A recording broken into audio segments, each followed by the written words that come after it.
Hey guys, welcome back to the channel. This is story about what if a 5-year-old Naruto goes back to the past after a miserable day of being chased and beaten up by a mob of villagers. Part 1. Before I start, please do support for more amazing content and comments for part 2. Do consider to subscribe my channel and share my video to your friends and check out the description as well. Let's start the video. Hated. Always hated. Naruto didn't understand why the villagers hated him or how they had come to despise him so much. He guessed it probably had something to do with the thing lurking within him. The weird presence he felt every time he got angry or when he was sad. It wasn't fair though. He was getting punished for something he isn't, something he didn't want to become. The Kyuubi is the monster, the demon, not him. He, Naruto Uzumaki, was an orphan, a helpless 5-year-old who didn't have much knowledge of its prisoner or anything for that matter. What the Kyuubi did in his past life, Naruto did not know, but whatever it was, it made everyone hate him. Naruto pushed a strand of his spiky blonde hair away from his face and looked down from the tree he was currently hiding in. The villagers stood beneath him, hatred written all over their faces. They had brought weapons this time, and he noticed that a long time ago. It should still be okay though. All he has to do is stay quiet in his hiding spot and make sure they don't find him, and then after they are all gone later, he would climb down slowly and run home as fast as his little legs can carry him. The poor kid didn't think he could take another beating for the day anyways. His body was already bruised and the cut on his forehead was bleeding fast. The warm, thick and sticky blood made their way down his forehead and to the bridge of his nose. Naruto, without thinking, wiped his hand across his forehead, making the blood stick to his hand like glue. Naruto stared at his hand for a moment. Red. It was red. At least his blood was still the same color, which meant he wasn't an alien or a monster. Naruto turned away, ignoring the sight. It wasn't only his forehead that was bleeding. Some of the wounds had already healed and were replaced with soft tan skin while the others were still processing. Naruto leaned down and stared as the wound on his legs slowly began to heal. It wasn't the first time he saw this, and he was pretty sure it wouldn't be the last, but every time, he still found it interesting to watch. He liked how the skin slowly came back together, and how the steam rises up. He liked how the wound disappears. It was all so interesting to him. Naruto smiled weakly and pulled his knees up to his chest, wrapping his arms around them. He was cold, bruised, bloody, hungry and alone. Maybe not alone, but the Kyuubi's presence was close to nothing anyways. It was getting cold and the young blonde knew the villagers weren't going to leave any sooner. His clothes were all torn and he wanted to go home. He just wanted to go home and cover himself with his blanket, if it was still there and not burnt like it was 2 days ago. Home wasn't probably the safest place to be right now, but he didn't care. There would be nobody there to protect him. This is not fair. It's all your fault. Naruto buried his face on his lap and could feel hot tears streaming down his rosy cheeks. He sat there and sobbed quietly, forgetting about the vengeful villagers who still stood beneath him. I want to go home. I wish my daddy was here. He'll show them. Naruto had drifted off to sleep without realizing. He was woken up by the light raining, and when he opened his eyes, he saw that the sky was a gloomy color. Slowly Naruto stood up and looked down from the tree he was hiding in. The villagers had gone, no doubt chased away by the rain. Naruto smiled sadly at himself and carefully climbed down, careful as to not slip and hurt himself. As soon as he was safely on the ground, he started running. His house wasn't far away, and if he ran fast enough he could get there without anyone spotting him. The rain has now picked up its pace and Naruto's hair went flat against his skull, his torn clothes sticking to his skin, but he didn't stop running. Naruto noticed, as he passed a few shops and houses, that the whole village was lit up. The place was beautiful at night, and he admired it. But there wasn't a single soul to be seen around. Something was wrong and Naruto could feel it. He came to an abrupt halt when the rain suddenly stopped. The clouds cleared away and a dazzling moon appeared. It bathed the whole village with its bright moonlight, and soon people started to come out of their houses and shops. Soon the quiet village was filled with noises and chattering. Naruto's eyes widened and he stared in shock. What was going on? He turned around on his heels and prepared himself for another run. Not wasting another second, Naruto began running back in the direction he had just previously come from. He didn't know where he was running or why he was even running. Naruto looked behind him expecting a mob of villagers to be chasing him, but to his surprise, no one was following him. But he didn't stop running though, and that's when he bumped into someone. Naruto fell back down, his butt hitting the wet ground hard. He winced and looked up, preparing an apology. His mouth opened slightly and his eyes widened as he stared at the stranger in front of him. The man that stood in front of Naruto was tall and had the unwrinkled complexion of a young man, probably in his early 20s. Naruto couldn't tell the exact color of his hair due to the moonlight, but from the look of it, he guessed it was sunbeam blonde. It was naturally spiked, and he had 2 bangs that fell to the side of his cheeks, framing his fine figures. His bright blue eyes, which were now a lighter shade of gray from the moonlight, looked down at Naruto. Naruto gulped when he saw that the man carried a kanta. He just wished he wasn't planning on using it. I'm sorry about that, the man began, and Naruto stared in shock. Was he apologizing? That can't be right, he must be hearing things. No one ever apologizes to him. Naruto got up and took a step away from the man. The man frowned and blinked, seeing Naruto's reaction. I didn't hurt you, did I? The stranger asked, and Naruto took another step back, his leg muscles tensing up and preparing to run yet again. What if this man attacked him? Naruto shook his head at the question, and he thought he saw the man sigh with relief. Well, that's a relief. What is your name? The man questioned, and Naruto raised an eyebrow at him. Name? Naruto thought for a moment, and when he didn't answer, the man spoke again. You do have a name, don't you? Naruto thought for a few more seconds. Should he tell him his name? Can he trust him? Naruto stood there for a minute and began to wonder. What was he still doing here? Why wasn't he running or begging for his life? And most of all, why hadn't the man attacked yet? It's Naruto replied, and the stranger looked at him. The boy sounded scared, almost terrified. Do you have a last name? The man questioned again, this time smiling at Naruto. Again Naruto went into thinking mode. Did he have a last name? He was pretty sure he did, but now he couldn't remember what it was. Naruto glanced at the man in front of him suspiciously before shaking his head. Why was the man being kind to him? Maybe his kindness was just a trick. I am not sure, the man heard Naruto mumble. The older blonde just blinked and stared at the kid in front of him, scratching the back of his head nervously. Well, are you lost then? No. Where are your parents? I don't have any. The man stopped and examined the younger blonde. Poor kid. He felt pity for the kid. No wonder, he looked messed up right now. What happened to his clothes? He must be freezing. The child looked so young, and here he is, wondering about all by himself. Come on, let's get you some new clothes, you must be freezing in those. The man nodded his head towards Naruto's torn clothing. Naruto looked at himself, then back at the man. When the man moved towards Naruto, he shuffled away from him slowly. The man frowned and looked at Naruto. I won't hurt you, he assured, and extending out his hand, having figured out that the kid was very protective of himself. He wondered why. Naruto stared at the man's hand and then back at his grinning face. Naruto felt a warm feeling rush over him. For once he met someone who didn't want to attack him apart from the old man, Iruka-sensei and Kakashi-sensei. With hesitation, Naruto took the man's hand. It was warm and Naruto liked it. The man smiled and started walking while holding Naruto's hand. I'm Minato Namikaze, by the way, but you can call me Yandeme-sama, the man said. Naruto nodded. Namikaze? Naruto thought, where did he hear that name from before? Minato stole glances at Naruto when he thought the younger blonde wasn't looking. There was just something about this child, something he couldn't quite put his hands on. His appearances were shocking, in a good way though, and the similarities the two had were enough to scare him. God, how the kid looked exactly like him. It was like looking at a mini version of yourself. Minato didn't know he had a little brother, and a cute one at that too. Sadly, his parents had died a long time ago, and he knew that couldn't be possible. What was it about the kid that made him wonder? Naruto was a strange kid, in a good way. Minato took another glance at Naruto again, and when the child met his gaze, he turned away. Those eyes. They were like his own but different at the same time. They were filled with so much hurt and sadness and held so many emotions. Minato felt like he had a connection with the kid somehow. Naruto was so quiet, so spaced out. If Minato hadn't heard him speak earlier, he would have thought the kid had no voice. He barely talked.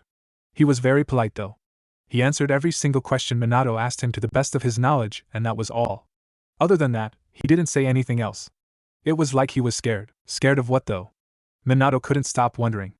Naruto was hungry and Minato could tell, but the kid refused to eat or drink anything he offered him. So I guess you're not going to drink that either? Minato questioned after what seemed an eternity of silence, nodding his head at the cup of hot milk that was set before Naruto. Naruto had barely touched it. Naruto stared at the hot milk, which was now getting cold, and shook his head slightly. Minato sighed. He scrunched up his nose and started to think. Maybe he wasn't offering him the right food or drinks. How was he supposed to know? He never took care of kids before. Maybe Naruto knew what he wanted. Naruto looked at the man. He could try running, but sadly he knew that his tiny legs weren't going to do him any good. There was no way he could outrun that man. Maybe he should just stay put and do as the man says. Or just answer the questions as best he could. Maybe the man would be kind enough to let him go. Naruto glanced at the man again. Why does he look so familiar? Naruto didn't own a mirror at home, but looking at the man's face, they look almost like brothers. Naruto didn't have a brother though, and he knew that. He wanted one, wished for one even, but still he was alone. Sasuke had a big brother, and Naruto saw how happy they were together. It made him feel sad, and as much as he was happy for the Uchihas, he couldn't help but feel jealous and left out. Besides, why was he offering all these food and drinks to him? Naruto was hungry, and he wanted so badly to eat something since he hadn't ate anything for almost 2 days, but he was afraid the man might have done something to them, maybe added poison. Back at his house, his shelves were filled with empty boxes that once used to contain his favorite food. Ramen. The Anbu-chans hadn't bothered bringing him food. Why would they? The old man was too busy and didn't come to check up on him, so there wasn't anyone left to check his food supplies. Iruka-sensei was too busy at the academy, and Kakashi only came to visit him once in every 2 weeks. Minato scratched the back of his head, something he usually did when he was nervous or uncomfortable. Is there anything you would like then? He asked, hoping the kid had a favorite food or something. This was harder than he thought. He stared at Naruto, who just pulled the blanket over himself tightly. When they had arrived, Minato went over to Kakashi's house to borrow some of his old clothes of when he was about Naruto's age to lend to the boy. But when he came back, Naruto refused to wear them. Maybe the kid was shy or something. Naruto looked up with those cute baby blue eyes of his and Minato couldn't help smiling. Why are you doing all of this for me? Naruto suddenly asked out of the blue, and Minato frowned. That wasn't quite the answer he was hoping for. What was the kid talking about? He was only doing what a mere human with a heart would do. It wasn't anything special. Minato shot Naruto his best grin, and the boy turned away. What are you talking about? I'm only doing what anybody else would do if they were in my shoes, kid, Minato replied, not wanting to get any special credit, and let out a small laugh. Another thing he did when he was nervous or uncomfortable. Naruto gazed down at the hard ground beneath him. He was still convinced that the man's kindness was just a trick, a way to get closer to him. But he wasn't going to fall for it this time. That's what most of them usually said. And they all lied. Maybe the man didn't know who he is. Naruto was sure that if he did, he would be chasing him out right now. Or worse, be hurting him physically. When Naruto spoke again, his voice was as cold as ice and the words broke Minato's heart. No, not everyone else. People treat me like dirt, like a monster. Why should you be any different? Naruto spoke, his eyes shimmering with tears. Minato just stared at Naruto, shocked, anger running through him. Who would do such a thing? How could they be so cruel to a 5-year-old, nonetheless? Minato examined the blonde-haired boy and smiled. Because Naruto, I'm not like everyone else, Minato replied, hoping it would help. If what the kid had just said was true, then maybe Minato ought to go and show those heartless bastards a thing or two, whoever they are. Why should I believe you? Naruto questioned. Minato sighed and rubbed his temples. Explaining things to a 5-year-old is not easy, and he just found that out the hard way. What was he supposed to say to that? Well, you see, kid, I have nothing against you as far as I'm concerned, and I have no reason to hurt you, Minato spoke. Naruto looked up at Minato once again and his eyes saddened. So he was right, the man had no knowledge of him whatsoever. Naruto rubbed at his eyes and then went into silence once again. Minato sat there staring at Naruto for a while before getting up. Come on, kid, I have to take you to the Hokage, Minato said. Naruto looked up at him, his eyes suddenly gleaming with happiness. The old man? He missed the old man even though it had been only 2 weeks. It felt like forever to him. Naruto got up and for the first time since he had bumped into Minato, he let a small smile cross his face. Minato started walking out of the orphanage and gestured for Naruto to follow him, which he did. As Naruto left the room he was in, he noticed a few kids playing together outside. He stopped and stared at them. Were they orphans too, like him? As they walked through the village, heading towards the Hokage office, Naruto kept close to Minato. He kept his head down and tried to avoid eye contact with anyone, but to his surprise, no one was looking at him, or glaring at him for that matter. Around him everyone was busy and chattering away. It was like he didn't even exist. Yesterday when Naruto had bumped into Minato it was dark, and even though the moon was shining bright he didn't look around properly. Now, as he looked around more closely he noticed that something was different. The village was slightly different than he last remembered. Or maybe it was the same, he couldn't tell since he barely even comes outside much, and even if he did, the villagers won't let him have a pleasurable time to look around. Minato suddenly stopped, making Naruto bump into him again. Naruto looked up and Minato smiled at him. We're here. Naruto's body surged with happiness, and he flung the door open, running in, leaving Minato to blink and stare at his back. Sarutobi was seated at his seat, his head down deeply drawn into his paperwork. Naruto grinned the biggest grin he had ever grinned in ages and ran towards the old man. He just wanted to embrace him into a huge hug. Old man Hoka. Naruto stopped mid-sentence, and the expression on his face disappeared as fast as it came when the old man looked up at him. That's not the old man. Well, not how he remembered him to be before. Sarutobi looked at the boy in front of him, and then up at Minato, and then back at Naruto again. He leaned back on his chair, a smirk constantly making its way across his face. This ought to be interesting. Minato has a lot of explaining to do. Sarutobi signaled for the present and BU guard to leave and they complied, a puzzled look on their faces, looking at Minato and the young blonde. Naruto stared at the Hokage before stepping back, hiding behind Minato. That wasn't the old man. The old man was old, not young. Maybe he was using a special jutsu? Naruto thought. That could be possible, after all, the old man knew a lot of jutsus. Who is this? Sarutobi questioned, raising his eyebrow. He smiled at Naruto, making the kid dug behind the older blonde again. Minato smiled and crouched down, ruffling Naruto's hair. Hey kid, why don't you go wait outside? I'll tell you when to come in, K? Minato said, and Naruto with hesitation nodded his head slowly. He didn't want to go outside by himself, but he guessed he had no choice. God knows what could happen. Naruto saddened and Minato saw it. Don't worry, Naruto. The ANBU would be there with you, Minato reassured. Inside, Naruto grimaced. He didn't quite like the ANBU much. They weren't nice people, at least not to him anyways. He admired them, but sadly, they were just like the rest. Naruto took one more look at the Hokage before walking out, keeping his head low and avoiding eye contact with the ANBU guard. He went and sat quietly on one of the bunch, and just kept his head low. Sorry about that. Minato pulled a nearby chair and sat down, a smirk engraved on his own face. So how is the paperwork going? Sarutobi smirked and rubbed his temples. It was just typically of the blonde to tease him about this accursed paperwork. He knew how much he hated it. Damn it, Minato, why are you making me suffer? Sarutobi demanded, slamming his fist on the desk rather playfully, but serious at the same time. Minato leaned back on his chair and shrugged innocently. I told you, I'm too young for this kind of stuff, Minato replied. This job required a lot of time spent sitting down and signing your name and getting bored beyond belief. Minato didn't think he was ready for that yet. Besides, he has a life to live after all, and he's not the type of person who would like to be stuck in an office all day long. It just wasn't his kind of thing. Sarutobi snorted and glared at Minato, who just grinned sheepishly at him. What, and you think I'm not too old for this? Sarutobi questioned, amused. Minato eyed him for a while before slowly shaking his head and smirking. Nope, sorry, but I don't see any gray hairs just yet. At that, the former Hokage couldn't help but laugh. Minato's sense of humor never failed to amuse him, but that was still sly of him, making him doing all this paperwork when he could be enjoying a nice holiday somewhere by now. He could be enjoying a very nice hot spring bath to loosen his sore muscles, and he maybe even have a few pretty women to keep him company. Even if Minato was probably just saying that as an excuse, he was still young. This was no way for him to spend his life. Goddamn, where was his brain when he agreed to this thing? You'll have to take back your position someday. Minato sighed and nodded his head. Yeah, I know. Sarutobi laughed and leaned back on his chair again, looking towards the door and then back at Minato, a small smirk spreading across his face. Minato, you didn't tell me you had a son. Where have you been hiding him for all these years? Sarutobi asked curiously, raising his eyebrow at the young sensei in front of him. He knew that the kid couldn't possibly be Minato's, but either way, he was still curious. He hadn't seen the blonde-haired boy in the village before, and it's not every day you get to see a mini Minato. The resemblance between those two was enough to put the idea of them being father and son into anybody's head, or that fact that they are related somehow. But the boy was not ordinary, that he had noticed. Sarutobi sensed a weird presence within the child, one he didn't like at all. What it was that rubbed him the wrong way, he could not fathom. His chakra was like nothing he had felt before. He wondered if Minato had sensed it too. Minato blinked, surprised and caught off guard. Oh, you mean Naruto? He questioned, having assumed that Sarutobi was talking about the child.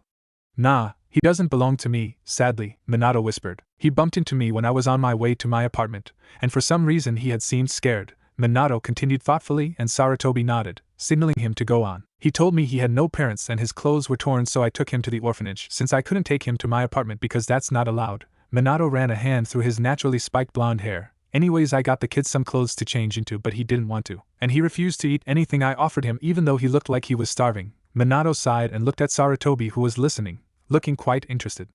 I don't know, but I think I was giving him the wrong things anyways. How am I supposed to know? Minato sighed again in defeat and Sarutobi chuckled lightly. I see, Sarutobi confirmed. So the young child had no parents. That still didn't answer his suspicions. Minato ran his hand through his hair again and stretched his arms, feeling his tense muscles loosening. There's something strange about Naruto though, Minato added. He still remembered that fearsome chakra that he felt swirling around the child. It was very hard to pick up and only a very skilled ninja could sense it. Whatever it was troubling him. Ah, so I see you've sensed it too. Sarutobi leaned forward slightly in his chair. Minato scratched the back of his head. Yeah, but I'm still not sure what it is, Minato admitted and shifted uncomfortably in his chair. It was obvious he didn't like sitting down for a long time, even though he has only been there for about 20 minutes or so. The Hokage nodded in agreement. He was baffled by the strange chakra too. We will have to find that out later, but in the meantime we need to keep an eye on him, Sarutobi suggested and watched as Minato stood up from his chair, stretching. He wondered how long Minato would last if he did finally decide to take back his rightful position as Hokage. How he would pity the young man. Well, I should bring him in then. Minato turned his head towards the door. Minato walked over to the door and grabbed the handle. He then stopped and turns his head around, grinning. One more thing. A sly smirk appeared on his handsome features. If you let Naruto stay with me, then I'll take back my position as Hokage, but only after I take care of a few things first, Minato offered, nodding his head at the pile of paperwork that was resting in front of Sarutobi, waiting for him. He found it very good blackmailing material. Sarutobi rubbed his chin thoughtfully and considered Minato's offer. It was a good one, and he had nothing to lose. He narrowed his eyes and eyed Minato suspiciously. Why was he so interested in this child that he would even offer away his freedom?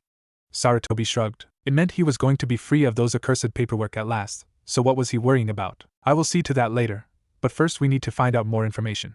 He might belong to a different village and therefore you can't keep him, so he will be staying at the orphanage until further notice, Sarutobi said, and Minato smiled approvingly at him before opening the door. It was very selfish of him, but he hoped that Naruto didn't belong to any village. Naruto concentrated on his masked face for a while, wondering if he could see with that thing on. Naruto didn't know why they even wore masks. It annoyed him because then he couldn't tell what they were thinking about him, whether they were glaring at him or not. The Anbu-chans that usually brought him food wore masks too. He couldn't tell their expressions too, but their fast departure was enough for him. Hey, Naruto! Came a deep, clear voice. Naruto jumped and turned his head. Minato stood at the doorway and was waving Naruto over. Naruto slowly stood up and began walking towards him. He wondered what had took him so long. He was still cautious of Minato, but the man hadn't tried to do anything yet, so he thought he was okay. Minato smiled at Naruto as soon as he came, and he led him back into the Hokage's office. Sarutobi gestured for Naruto to sit down and he complied. The third Hokage smiled, making Naruto blush shyly. So what's your name, son? He asked.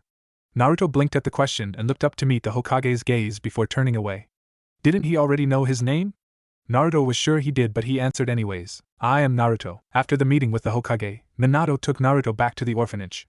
Somehow the Hokage had managed to get the child to change his clothes and also convinced him to at least eat something. Minato was bewildered and wanted to know the old man's secret.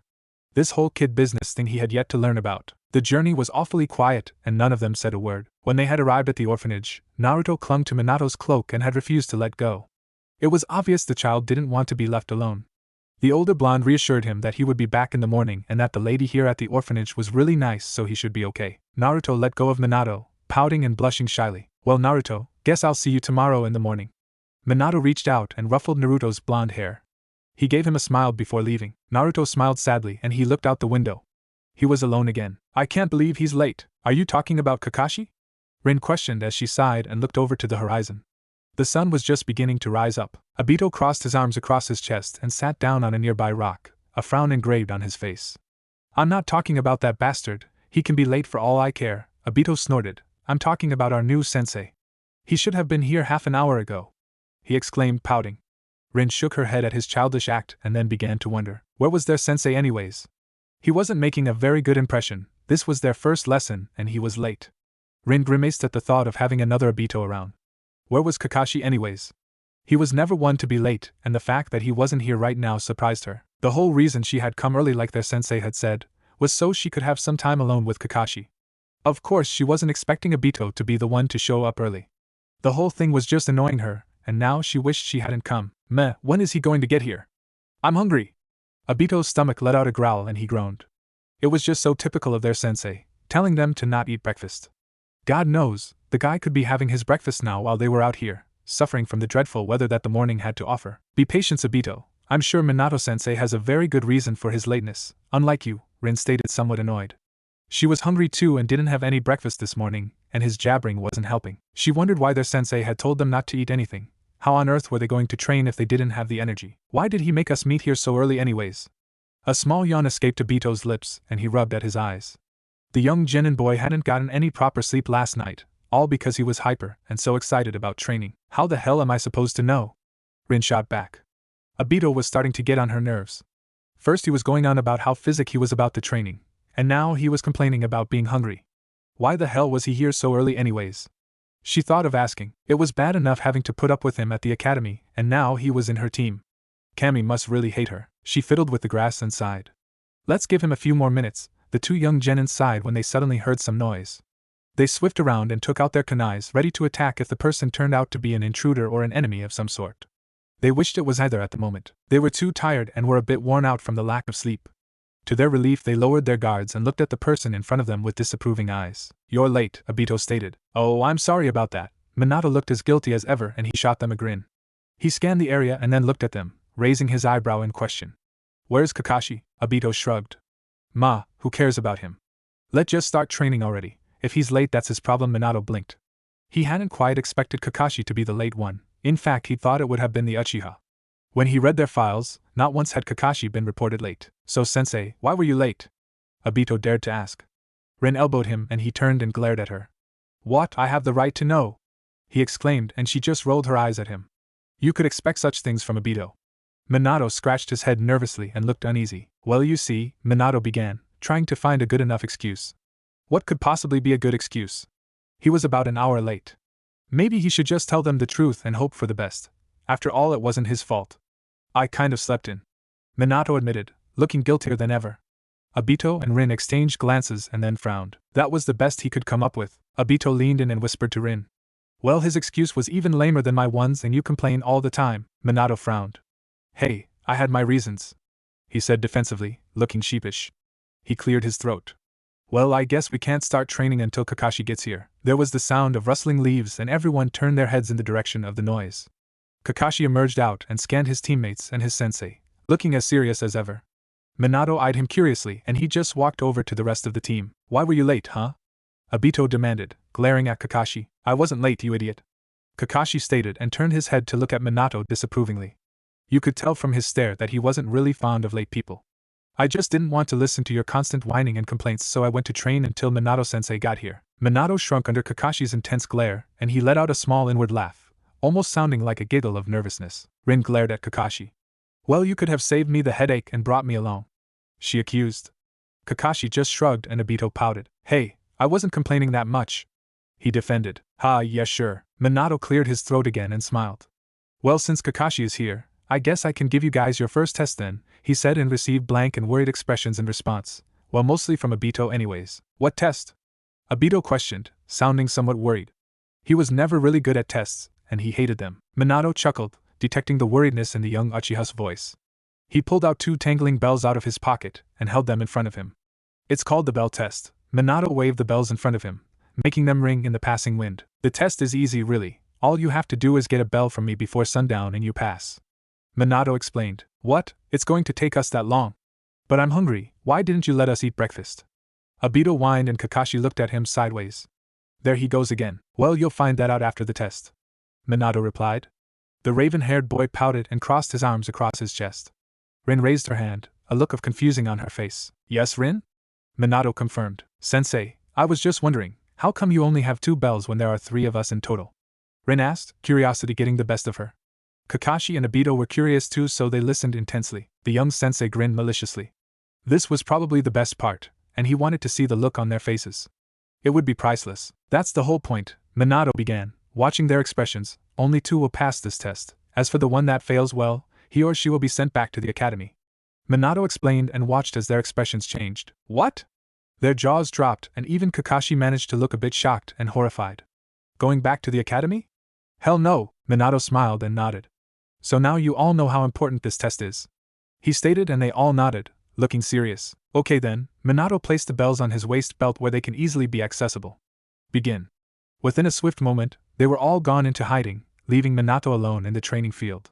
He smirked, looking impressed. Naruto looked out the window again and sighed sadly. That blonde-haired man had said that he would come and visit him in the morning, but now there was no sign of him. Naruto was disappointed and he fiddled with the small toy in his hand. It was a small teddy bear. The nice woman at the orphanage had given it to him. At first the young blonde had refused it, but when the woman left it in his room, he had eyed it for a while and soon found himself poking it. Naruto didn't know why everyone was suddenly acting kind towards him, and he was confused at their sudden change of behavior. It wasn't his birthday anyways, and even if it was, their behaviors and actions were still the same, or even worse. No one was calling him a monster anymore or giving him hateful glares. He knew he still has that thing inside of him, so why was everyone so different? Didn't they care anymore? The door creaked slowly and Naruto turned his head, wondering who it was. The door opened and a woman with long black hair poked her head in. Naruto stared cautiously at first, but when he saw who it was, he let a small smile creep onto his cute baby face. It was that nice lady again. Hey Naruto-kun, she greeted with a smile. The woman had a nice smile and she went by the name of Mikoto Uchiha. She runs the orphanage and so far, Naruto seems to like her. Hi, Naruto greeted back with his tiny voice. He wasn't used to talking to people. It didn't bother him much though, since there weren't that many people to talk to but the old man and sometimes Iruka-sensei. Mikoto walked up to him and kneeled down to his level, smoothing back his spiky hair and frowning. Why aren't you playing outside with the other kids, Naruto-kun? Mikoto looked concerned. Naruto lowered his head. I'm waiting for Yandai Yan Minato-sama, Naruto replied. Mikoto Uchiha raised her eyebrows. You mean Yandame-sama? She asked, and Naruto nodded, unable to pronounce that name. Naruto didn't want to go outside for 2 reasons. He didn't want the other kids to tease him and call him names, nor have their parents come and drag them away from him like he was some contagious disease. And second, he hated it when he was always left alone at the end of the day. He would watch the other kids get hugged by their parents and taken home, hand in hand, while he is left alone with nobody. Mikoto placed a hand on his shoulder and smiled at Naruto. Don't worry, Naruto-kun, I'm sure he'll come, she assured. At first she wanted to believe that Naruto was Minato's son or his relative, but the fact that the kid is an orphanage changed everything. She still had her suspicions though. Naruto looked up at her with his innocent huge baby blue eyes and smiled. Mikoto felt a warm feeling rush through her. He was so cute. I'll tell you what, how about you go play with the other kids until he comes? How does that sound? She asked. Naruto's smile disappeared and he bluntly shook his head. Ah, come on Naruto-kun, don't be shy, it'll be fun, she persuaded. Naruto thought for a moment, fiddling with his teddy bear again. I'll come with you if you want, she added. Naruto eyed her suspiciously and raised his eyebrow. Really? Really? She replied. Naruto nodded slowly. For the first time he is not going to be left alone. This nice lady might not be related to him, but still, she was going to walk back home with him, and that was something he could not decline. Okay then, let's go. Minato walked back to his apartment and deactivated his security seal before entering. He was met with the hollow emptiness of his huge apartment, and he sighed, groaning. He was so tired and could really use a nice hot bath to loosen his very tense muscles. He hadn't gotten any sleep last night thanks to the so-called council meeting. It was depressing to tell the truth, and Minato hated it. His latest mission also proved to be troubling and has now left him feeling weird emotions. Kushina Uzumaki. That woman could be so troublesome sometimes. Minato activated the security seal again and then went to his bedroom. The test that he gave his students proved to be challenging too. Minato was really impressed with their fighting skills and their teamwork. He had to keep his guard at all times, and it wasn't surprising when Kakashi was the first to get a bell from him. Rin was good too, but she wasn't good enough. Obito was another story. Flashback. Minato-sensei, this is not fair. You never said anything about being tied to a pole. Obito complained as he struggled against the ropes, his stomach giving out a growl. Kakashi chuckled as he pulled down his mask slightly and began eating his reward. He looked at Obito and smirked. Maybe it was because Minato-sensei hadn't quite expected you to turn out as such a big loser, Kakashi stated, and Rin giggled, making Obito turn bright red. Shut up, bastard, he growled. Hey, language, Minato warned, and Kakashi snickered. End flashback. Minato sighed and ran a hand through his hair. He went into the bathroom and turned on the water before coming back to his room to undress himself. He went back into the bathroom and began having a shower. After his much-needed shower for his poor muscles, Minato sat at the edge of his bed and took out the scroll with the contract written in it. He read a little of it and then placed it aside, deciding that it'll be best to finish it tomorrow. He was too tired at the moment. Going back in the bathroom to clean his teeth before bed, Minato froze at his reflection, remembering something. Oh shit. The blonde-haired man raced back to his room and quickly got dressed, and in a flash of yellow, he was gone. I'm sorry, Yandame-sama, but Naruto-kun has just gone to bed minutes ago. Mikoto bowed at Minato and he cursed under his breath. How could he have forgotten? He had said that he would see him in the morning and he hadn't showed up. Minato hoped that Naruto could forgive him. It was very unusual of him to forget so easily, but he guessed that the stress was now getting to him. Well, can I still see him? Minato asked, hoping that the kid was still somewhat awake. Of course you may, the Uchiha politely answered and led Minato to Naruto's room before leaving the two alone. Minato smiled down at the sleeping Naruto. He looked so cute with his small and round peaceful face. Minato kneeled down and reached out his hand and brushed away the hair from Naruto's face, which seemed to be sticking in all directions, and then froze. There was that weird presence again. It was that chakra that bothered him so much. Minato shook his head and pulled the blanket over Naruto before standing up and staring down at his face for a while. I'll be back tomorrow, kid, Minato said and went outside, closing the door gently after him. Naruto, after he was sure that Minato had gone, opened one eye. Liar. The next morning, Minato went down to the orphanage to go and visit Naruto. He felt really bad about forgetting the little kid and thought he should own it up to him somehow. He was going to take the little blonde out for a special treat of his own. After all, it's the least he could do to show he was sorry. Minato also made this as an excuse to not attend the council meeting. They could do without him, he was sure. When Minato reached the building, he stopped and smiled. Upstairs, looking down from the window, stood Naruto with his teddy bear close to his chest. He was staring at a few kids playing around in the playground, and Minato frowned, wondering why he wasn't coming down to join them. Minato-kun! Minato-kun! Minato raised his eyebrows and turned around, upon hearing his name. Two young girls raced over to him, and he smiled at them. They were twins from the look of it, and probably the same age as Naruto. Minato blinked. How old was Naruto anyways? He had forgotten to ask. Good morning, The two greeted, grinning sheepishly at the blonde. Good morning, Minato greeted back, smiling in return. Minato was hoping that it was going to be a good morning anyways. He hoped Naruto was not mad at him. It truly wasn't his fault. The poor guy was exhausted after what he had been through that day. The two girls fiddled with their fingers, a tint of pink showing on their cheeks, and Minato eyed them curiously. They were nervous, and he could tell. Can you play with us? Please? The two asked heartedly, looking up at Minato with cute puppy eyes. Minato chuckled and then kneeled down to their levels. He didn't want to disappoint them, but there was something more important he had to do at the moment. I'm sorry, girls, but I'm kind of busy right now. Maybe next time, he said, and watched as their expressions turned from excitement to disappointment. They looked at the ground and nodded sadly, making Minato feel guilty. Oh, okay. Minato ruffled their hairs, a habit he didn't know he had. The girls smiled at him and a woman approached them. Please do excuse my daughters, Yandeme-sama. My apologies for them interrupting your day. The woman bowed and Minato shook his head slightly. No. It's okay, really. Minato grinned and the woman smiled back at him. She was grateful for his understanding and took her daughters by the hand. We shall get going now. Have a good day, the woman said, and Minato nodded. As they left, the two twins turned and waved at him. Minato waved back and then turned around and looked up at the window. Naruto was gone. Maybe he had seen Minato and left? Minato sighed and ran his hand through his hair. So he guessed Naruto was still mad at him. Minato went inside and to the front counter. I'm here for Naruto, he said, and the woman at the front nodded. Right this way, Yandeme-sama. The raven-haired young woman, who also went by the name of Akita Uchiha, led him to Naruto's room. She opened the door and Minato nodded his thanks. Naruto sat on his bed, tangling his feet in the air as he played with his teddy bear. He barely lifted an eyebrow to look at Minato. Hey kid, Minato gently closed the door behind and walked up to Naruto. Liar, Naruto solemnly responded as a way of greeting, keeping his head low and refused to look at him. Minato blinked and frowned, trying to figure out what on earth the kid was talking about, and then it suddenly dawned on him. I'm sorry, Naruto. I didn't mean to. Minato had a sorry look on his face, and he went to sit down next to Naruto. You lied. You said you'd come, but you lied. Naruto looked up at Minato, his eyes filling up with tears. Minato felt sad, seeing the tears. What sort of man was he, making a small kid cry? He never felt so guilty in his entire life. Hey, come on now. I didn't lie, Minato reasoned and reached out his hand, wiping the tears away from Naruto's eyes. The young boy looked up at him, his huge innocent eyes staring at him confusingly. You didn't? He asked, fighting back his sob. Minato shook his head. No. He wasn't just about to tell the kid that he had forgotten about him. He was not an idiot. Besides, he hadn't really forgotten about him. Minato smiled and looked at Naruto. Come on, Naruto, do you want to go out for fresh air? Minato questioned, and Naruto nodded slowly and wiped the tears away with the back of his hand. He felt embarrassed at how easily he came to tears. He then smiled. It should be fun. He had quite enjoyed going outside yesterday when he went with that nice lady. None of the kids were being mean to him like they usually were, and he even got to play with some of them.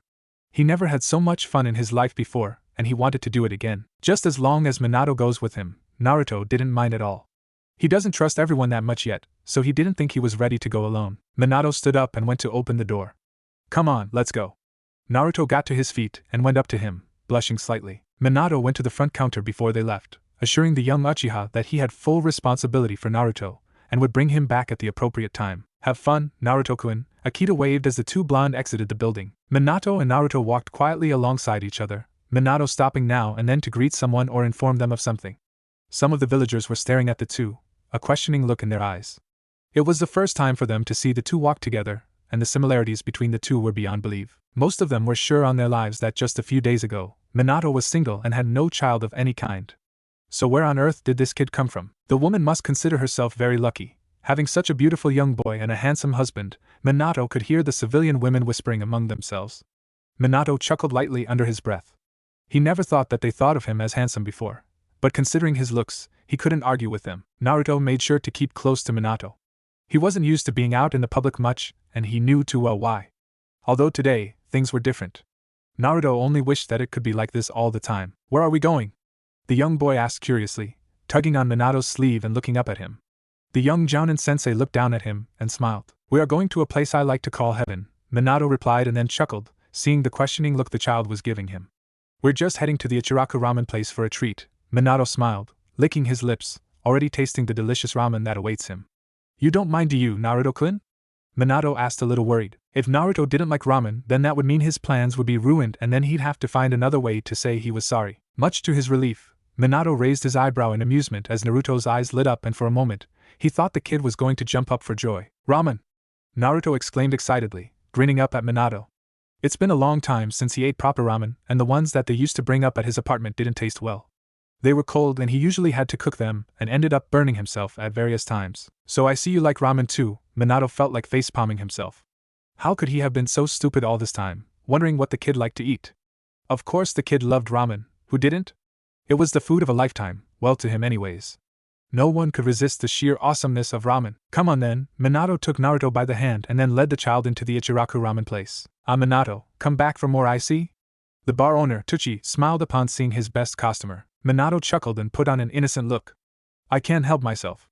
It's your fault for making them so damn tasty, he accused, and Tucci just laughed. Do forgive me, he stopped and frowned, looking behind the older blonde. My Minato, I didn't know you had a son. Minato smiled and looked behind him, smiling at Naruto and asking the kid to take a seat. Oh, this is Naruto. He isn't my son, Minato replied, not knowing how wrong he was.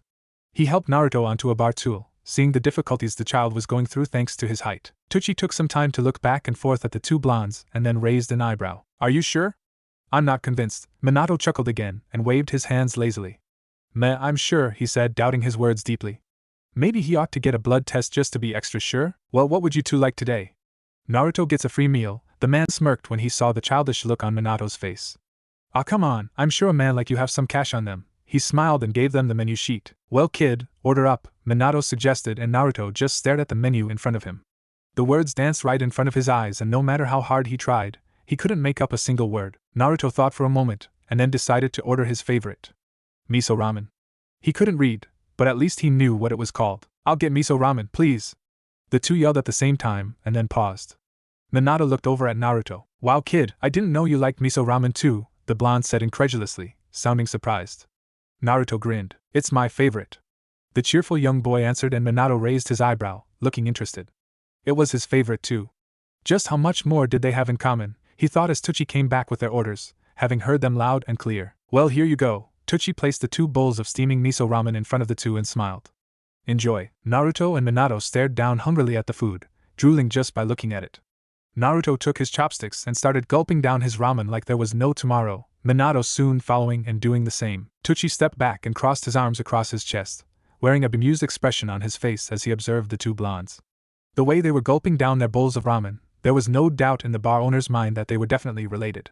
He was sure on his life. As soon as Naruto had finished eating, he pushed aside the empty bowl that a few minutes ago contained his favorite ramen and then grinned. Minato had just finished his second bowl and then let out a sigh, satisfied with himself. Ah, ramen, I can never get sick of it, Minato stated, patting his full stomach proudly and grinning back at Naruto. He could tell that Naruto agreed with him on that. Well, Naruto, that's it for the day. Time for me to take you back, it's getting late. Minato stood up and helped Naruto down from his stool. Tucci came to collect the bowls and his money, bowing respectfully at Minato. I guess I'll be seeing you again soon, Minato. Tucci smiled. And you too, Naruto-kun. Naruto bowed slowly and Minato nodded his thanks. Thanks for the ramen, Naruto said as he followed the older blonde out of the bar. It wasn't every day that Naruto got a free meal, so he was really grateful. The sky had turned a shade of red and orange as the two walked back to the orphanage. The sun was setting and it looked beautiful in the distance. If it weren't for the accursed contracts waiting for him back at his apartment, Minato would have took Naruto to go and watch the sunset with him. There was a nice place up in the mountains where he usually sat watched. It was peaceful and it was also a good location to watch the sunset. Maybe he ought to take Naruto there one day, which is if the Hokage agrees to let Naruto stay with him. Minato was getting quite lonely in his apartment, and having Naruto around shouldn't be so bad. He didn't think he was ready to take on the responsibility of a child yet, but still, how much trouble can one kid cause? He was sure he could handle it. Minato was enjoying a lovely afternoon up in the mountain, gazing down at the village beneath him. He sighed and wondered how he could tell Sarutobi about this. He couldn't take up this responsibility just yet. There were just too many things in his hands right now. It wasn't that he didn't think that he could handle it. He could, but it was just that he didn't think he was ready yet. The Sandaime would understand, wouldn't he? He would just have to put up with the paperwork for a little while more. Being Hokage was a very important job and very tempting, but just not too tempting enough for Minato. Oh, it would be nice to have control over the village, but that was not what he wanted now. He wanted a family. Strangely, he didn't know where that idea had come from, but that's what he wanted right now. He was still young and he knew that, but as a shinobi, you never know when your life could be ended. He was the last of his clan sadly, And he didn't want the Namake's blood to be wiped out of existence. Heck no, why does life have to be full of so many decisions? The young blonde asked himself quietly as he laid back and rested his hands behind his head, letting out a sigh. He smiled, looking up at the blue sky, watching the clouds dance by. It was so peaceful up here, and he usually came here whenever he got the chance, which was not a lot to say. Today was his day off away from missions and meetings, and he wanted to enjoy every bit of it. The blonde closed his eyes slowly as the wind blew in his face, ruffling his hair. The yellow-clad shinobi abruptly stood up and got into a defensive stance as he heard some noise and rustling coming from the bush. At first he couldn't detect the chakra signal, but when he did, he dropped his guard. "Naruto, what are you doing here?" the young jounin questioned, sounding concerned. Naruto emerged, fighting his way out of the thick branches, receiving a few bruises as he stood there, looking innocent. "Mikoto-chan said I could come out and play," Naruto replied as he picked out a few branches out of his hair, which appeared to be a tangle of mess, and he grinned up at Minato. "Naruto, you know I told you never to come up here alone," Minato said and reached out his hand to brush away the dirt from Naruto's cheeks, but then stopped and frowned, his eyes darting down to Naruto's knees. "You're hurt," he exclaimed, and Naruto looked up and raised his eyebrow, then looked at his knee. There was blood, but no wound in sight. "I'm sorry," Naruto began and lowered his head. Minato looked back at his face and smiled. "Don't worry, it's fine. Besides, your wound is not that bad." Minato examined Naruto's knee for a while and then sat back down, gesturing for the kid to sit next to him. Where the wound had gone was beyond his belief. Naruto didn't know any jutsus, and he was pretty sure that people didn't bleed for no reason, but he didn't want to get Naruto worried, so he kept quiet but made a mental note in his head. How did Naruto get all the way up here anyways? It was a long way up, and Minato didn't think Naruto would have the guts to climb here, but he guessed he was wrong. "Why don't you visit me that much anymore?" Naruto asked and looked at Minato, who just grinned and ruffled his hair. "Sorry, Naruto. I've just been too busy," the older blonde replied and sighed. He tried all he could to go visit Naruto whenever he had any time on his hand, but he has been rather busy this time around. What with Kushina to deal with and his genin team, he also tries to make time for Naruto too. "But you promised you'd take me to Ichiroku's for ramen today." Naruto whined and began picking at the grass beneath him. "Sure, kid, I never go back on my promises. Anyways, I was just about to come get you and take you home." Minato smiled and stood up, and Naruto soon followed and looked up at him, his expression filled with confusion. "Home?" Naruto raised his eyebrow in question. "Yeah, with me," Minato replied and took Naruto's hand, carefully leafing from tree to tree as they headed back for the village.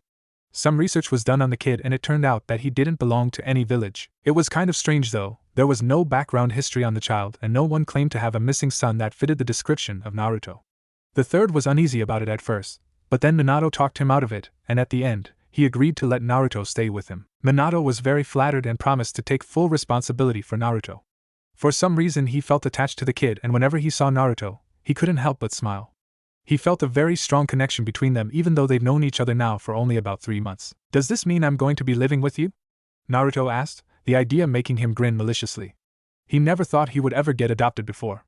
Back in the orphanage when he was about 2 to 3 years old, he always used to sit down by himself and watch the other kids get taken home by new parents. They had seemed so happy, and Naruto would also feel their happiness until the end of the day. He would watch the last of the kids walk away hand in hand with their new parents, and then the doors would be closed, and his smile would turn upside down. It was almost the same each year. No one wanted to adopt him. "Yeah, but first we have to go say goodbye to Mikoto-chan," Minato replied as they headed for the orphanage. "Does that mean you're gonna be my daddy now?" Naruto didn't know much about adoption, but he remembered one of the orphanage lady tell one of the kids that once they are adopted, those people who adopted them will be their new parents. Naruto liked the idea. He was finally going to have a family, I guess. Minato scratched the back of his head sheepishly and grinned. Was he ready to be a dad? It didn't matter. He would still have to take care of Naruto anyways. "Who is going to be my mommy then?" Naruto asked curiously, making Minato stop in his track. Naruto was sure that he was supposed to have 2 parents, a mom and a dad. "Well, you see," Minato began awkwardly and then froze, his heart missing several beats, as he saw a woman with long reddish hair walking towards them, a smile on her face. "Hello, Minato," she greeted as she reached them. Naruto frowned and looked up at Minato to see his face turning slightly red, and he looked back at the woman in front of them. "Hiyo, Kushina," Minato barely managed to say as he offered back her smile. Kushina grinned, her cheeks turning a lighter shade of pink, and she looked at his side, her eyes widening a fraction. "Hey, who's the mini Minato?" She gazed down at Naruto, smiling. She had heard about him from Minato, but this was the first time for her to actually meet him. Could this be the little kid everyone was saying was Minato's child? If it was, then she couldn't argue with that. All the evidence was right in front of her. The older blonde chuckled and blushed slightly. "Oh, this is Naruto." "Naruto, this is Kushina," he introduced. "Hey, Kushina-chan." Naruto smiled and Kushina kneeled down next to him. Hello, Naruto-kun. Kushina gently ruffled his hair and then froze as their eyes locked. Mindscape. Kushina blinked as she looked around, getting familiar with the place. She frowned and began walking as she could hear voices. What was she doing here? She's not supposed to be here. Something must be very wrong. Kushina stopped and stared ahead of her, her eyes widening slightly as she saw two figures. A small child stood outside a large cage, and inside the cage was a very furious, confused and murderous-looking Kyuubi. Kushina gasped. Wait, what was Naruto doing there? I demand to know what's going on. The Kyuubi growled, making Naruto flinch and step back in fear. The wrench beast was furious and mad beyond belief.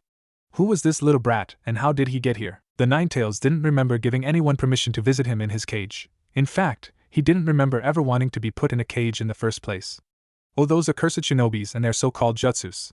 How he would love to rip their souls into pieces once he gets out of that stupid cage that held him as a prisoner. The Kyuubi eyed Naruto, looking at the kid in disgust. Humans, how he despised them. Naruto, what are you doing here? A voice questioned and Naruto jumped, turning around. Kushina emerged out of the shadows and walked towards the little blonde as she glanced at the Kyuubi who was now eyeing the two with a killer instinct. Kushina-chan? What's going on? Naruto asked, his voice so tiny and filled with fear and confusion. Kushina walked up to him and pulled him into a hug as she looked up at the Ninetales demon. Kyuubi, what's going on? Why is Naruto here? Kushina asked with utter confusion. How was Naruto able to be here? Kushina was pretty sure she was the only one who had the Kyuubi sealed inside of her, and she was the only who could visit him. Not that she actually liked visiting him. There was something strange going on, but her mind just couldn't progress what it was. The Kyuubi snarled and then froze upon hearing the name Naruto. A memory flashed in his mind and he looked at the small blonde child more carefully, and then shook his head at what he knew could not be possible. How is that even possible? Kushina blinked, holding Naruto close to her as she raised her eyebrow. How is what possible? Naruto, what are you doing in this time period? How in the world did you manage to get here, you little brat? The Kyuubi snarled, his claws curled around the bars of the cage. Naruto didn't belong here. There was no way the kid knew any jutsus, let alone a time travel one. There had to be an explanation behind this. Either way, how was it possible that the Kyuubi could be sealed into two people at the same time? Naruto-kun, what is he talking about? Who are you and where did you come from? Kushina brought Naruto in front of her, examining him. Naruto lowered his head and was almost in tears. I don't know. Kushina suddenly let go of Naruto and clenched her head as images and memories started to flash in her head, clouding her mind, and Naruto stepped back, his eyes wide in shock. The red-haired Kuniochi was doubled over as images and memories were being poured into her head. There was a small child with blonde hair and blue eyes. Then there was a slightly older man with the same characteristics, and then her. The blonde man was holding the child in one arm and holding her hand with the other, as he smiled sadly, and a few doctors rushed in. Mommy? Kushina gasped and jerked her head up as her eyes met Naruto's, and the two stood there, staring at each other. Naruto's baby blue eyes were still wide open, and he reached out his hand to her slowly, as if unsure of what he was doing. Hello? Earth to Kushina and Naruto. Are you two still alive? Hello? Anybody home? Kushina blinked and shook her head as she was once again brought to reality. Minato stood there, still holding Naruto's hand as he looked at the two, a concerned look on his face. The redhead just kept staring at Naruto as if in a trance, and Minato brought his hand in front of her face, waving it slightly. Hey Kushina, are you okay? You two have been staring at each other for about 2 to 3 minutes now, the older blonde said, and Kushina blinked as well as Naruto. Kushina stood up and looked at Minato and then at Naruto before suddenly fainting. Kushina! Naruto ducked behind Minato, scared. Was it something I said? Kushina groaned as she slowly opened her eyes and glanced around. Minato sat on a chair near her bed, smiling at her. Hey, you're awake? How you feeling? Minato asked, looking at her. Kushina sat up and smiled as a small blush made its way to her cheeks. I'm feeling better, thanks. She looked at him. Where is Naruto? I left him in the Hokage office with the Sandaime, Minato replied. Kushina nodded and then frowned. What happened? The yellow-clad shinobi scratched his head and grinned. Well, you and Naruto were staring at each other, and you sorta just passed out, Minato said as a way of explanation. Kushina nodded. I see. What happened anyways? Minato questioned, curiosity getting the best of him. It's kinda hard to explain, but there's something I must tell you about Naruto. Kushina looked Minato in the eye, her heart suddenly beating fast. He raised his eyebrow. What may that be? Kushina took a deep breath and then looked at him seriously. She didn't know how she was going to explain it, but she was going to try her best anyways. Naruto is your son. Minato sighed in relief, thinking it was going to be something bad, and then chuckled. Yeah, a lot of people say that. Even I'm starting to think that he is my son. Minato smiled at Kushina and then frowned when she shook her head, her face slightly turning red. No, I mean, he really is your son and mine too. Minato froze, restraining his jaws from dropping to the ground in pure shock as he went stiff. How is that even possible? He stammered. I mean we didn't even. Minato's face turned a very interesting shade of red that would put all tomatoes to shame just thinking about it, and he looked almost about to faint. Kushina on the other hand wasn't doing a pretty good job herself, and she lowered her head, avoiding his eyes. It was logically impossible, wasn't it? It had to be. It wasn't that Minato didn't want to have a child with Kushina, oh no. It wasn't because of that at all. Minato stood up slowly, nice and steady so he wouldn't fall over, and Kushina dared herself to look at him. Where are you going? I'm going to get a DNA test, Minato said as he raced out of the hospital room, fearing that if he stayed there any longer, his heart would suddenly stop beating. Minato waited patiently in the guest room for the test result. His mind was racing, and he was thinking of all the possibilities. Was it really necessary to take the test? Did it really matter anyway? Whether Naruto was or was not his son, he would still love him anyway. Besides, Naruto was going to be living with him now and he adopted him, so that makes him his son, doesn't it? A few medical needs passed Minato to go and treat some patients, and he let out a frustrated sigh. How long does it take them to match some blood samples? The blonde beamed when he saw a young medical need headed his way. He stood up and waited for her eagerly, looking at the file in her hands. As she got closer, Minato felt his heartbeat begin to speed up. This was the moment of truth. He could handle this, couldn't he? Well, we finally got the results. The young medic stopped in front of Minato, a warm smile on her face. She took the file and handed it to him, and Minato accepted it, holding it with great care. Minato took a deep breath and looked down at the results. Maybe all the rumors were true. It was so obvious. Only one word made Minato's heart stop: matched. It was one simple word, and yet it made history. With that one simple word registered in his mind, Minato grinned maliciously before his eyes rolled back in their sockets, and he fainted.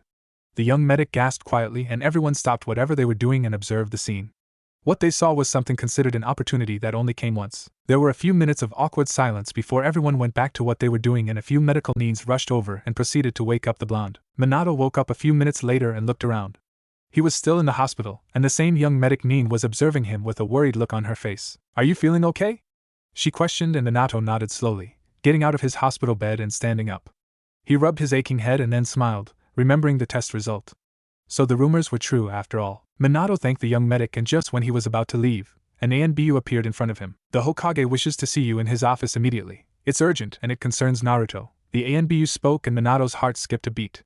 Was Naruto hurt or something? What happened? Is Naruto okay? The older blonde asked worriedly, looking very concerned.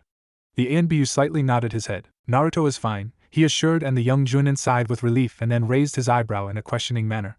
If Naruto was okay, then what was so urgent about it? Minato turned his attention to the young medic. Thank you for your help. I better go now and see what the hassle is all about. Sure, and you're welcome. She bowed, and Minato smiled at her before taking the test result and disappearing along with the ANBU. When the two reappeared in the Hokage's office, Naruto was sleeping peacefully in a small laid-out bed in the corner of the room, and the Sandaime was deeply absorbed into something, a piece of paper in his hand. When he felt the presence of the two, he looked up, a concerned look on his face before thanking the ANBU and signaling for him to leave. The ANBU complied and disappeared again in a puff. So what's up? Minato inquired, helping himself to a nearby chair. The Sandaime walked over to him and handed him the piece of paper he was holding moments ago. Minato, with a raised eyebrow, took the piece of paper and monitored it before looking up at the third. It's a letter from the future, Sarutobi began to explain, and Minato leaned forward, looking fascinated. The future? This ought to be interesting. It is about Naruto. I think you should read it to get a better understanding, Sarutobi suggested, and then went and sat back in his seat. Minato frowned and then inspected the piece of paper before he began to read it. Yo, Minato-sensei, this little child here is Naruto. You might or might not know him already, depending on what time you got this message. He is your son and Kushina's. Naruto was born on the 10th of October, a very terrible day in the history of Konoha. I shouldn't tell you why though, just in case it changes anything, but I guess that's too late now. Minato stopped for a few seconds, looking up at the Hokage, and he signaled for him to read on. I cast a time travel jutsu on Naruto, and that is why he is here/there with you. There is something important you must know. Naruto has the QB sealed inside of him by you. At this point, the blonde stopped reading once again and his eyes widened in shock. Naruto was holding the QB inside of him? But wasn't that impossible? Kushina had the nine-tailed beast. And he sealed the demon in Naruto. What was he thinking? Minato turned his attention back to the message again. By the time Naruto gets there/here, he won't remember much, and that's probably what I want. The jutsu would last for as long as a year, so spend as much time as you can with him. P.S. I am so sorry for not fulfilling your last wish. I hope that you would forgive me one day, Kakashi Hatake. Once Minato finished reading the letter, he ran his fingers through his hair and sighed, looking over at the third Hokage. Where did you find this? The third examined Minato before answering. It was sealed on Naruto's back, hid behind the layer of his skin. I just spotted it earlier this afternoon. Sarutobi inhaled at his pipe and sighed too. Minato stood up and looked at the sleeping Naruto. Well, the letter explains almost everything, Minato whispered, and the third eyed him curiously with a raised eyebrow. Almost everything? Yeah, it explains why Naruto doesn't belong to any village and the reason he doesn't have any background history. It also explains the weird and troublesome presence we could sense around him and the DNA test results, but it still doesn't explain why Kakashi made Naruto time travel in the first place, Minato explained, feeling uneasy. The last sentence of the message was also troubling him. What on earth was Kakashi going on about failing to fulfill his last wish? Sarutobi inhaled on his pipe and paced around the room slowly. Well, we now know how Naruto got here, Sarutobi stated. Him having the Kyuubi could be a problem though. Sarutobi looked at Minato seriously. He is your son Minato. You must keep a close eye on him and make sure he doesn't let the nine-tailed beast escape. You know what would happen. The former Hokage cut himself off and sighed, rubbing his temples. Minato went over and picked up Naruto gently, laying him over his shoulder, and he smiled at the third. Well, I'd better take Naruto home, and yes, I'll keep a close eye on him. Minato headed for the door and the Hokage nodded.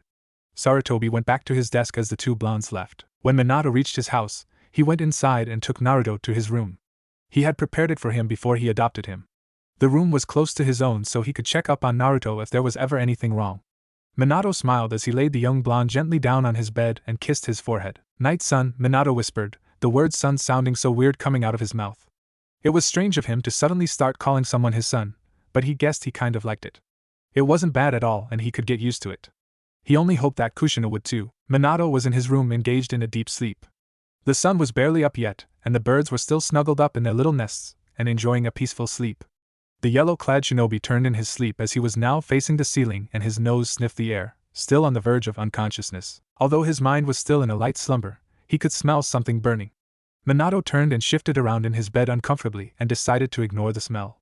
It was when the smell got to the point of where it could not be ignored any longer did the young shinobi make an effort to get up. He groaned and rubbed his head, sniffing the air again and letting out a cough. The atmosphere in his house was intoxicating and Minato stepped out of bed. Something was definitely burning. Minato's eyes widened and his mind started screaming at him. Something is burning. Something is freaking burning. The first thing that came into the blonde's head was Naruto. Minato raced out of his room, his heart beating fast. Naruto's room was next to his own and he quickly yanked the door open to find the bedroom empty. With no time to waste whatsoever, Minato raced off looking for the little blonde. His apartment was huge and the closer he got to the kitchen, the heat radiated some more. Well, now he knew what was on fire. His kitchen. Minato raced to his kitchen and found the place was in flames. Minato scanned the area quickly looking for Naruto and spotted him. Naruto was squatted down in a corner looking very frightened and he yelled out when he saw Minato. Daddy, Naruto, what happened in here? Minato quickly got the fire extinguisher and started putting the fire out as he didn't want to use up any of his chakra performing any jutsu. The young Junin sensei wondered what would be left of his kitchen after that. Half a kitchen, he thought miserably. It took less than 2 minutes for him to stop the fire, and he sighed before looking over at Naruto, hoping he wasn't hurt. Naruto, seeing that the fire had suddenly gone, ran and jumped into Minato's arms. I'm sorry, Daddy, I didn't mean to. Naruto buried his face in Minato's shirt, and the older blonde just patted his back before setting him down in front of him and scanning his body. The child was spotless. No marks, no bruises, and no burns.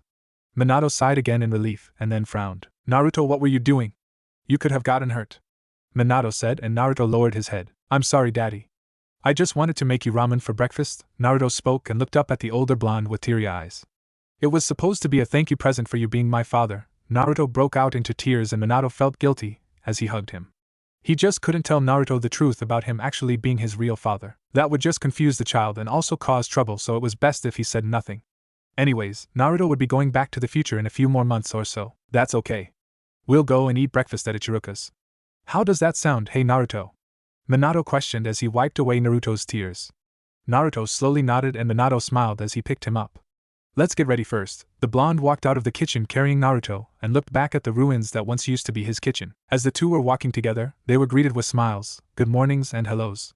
Minato, still wondering about what to do about his kitchen, had a train of thoughts going through his head.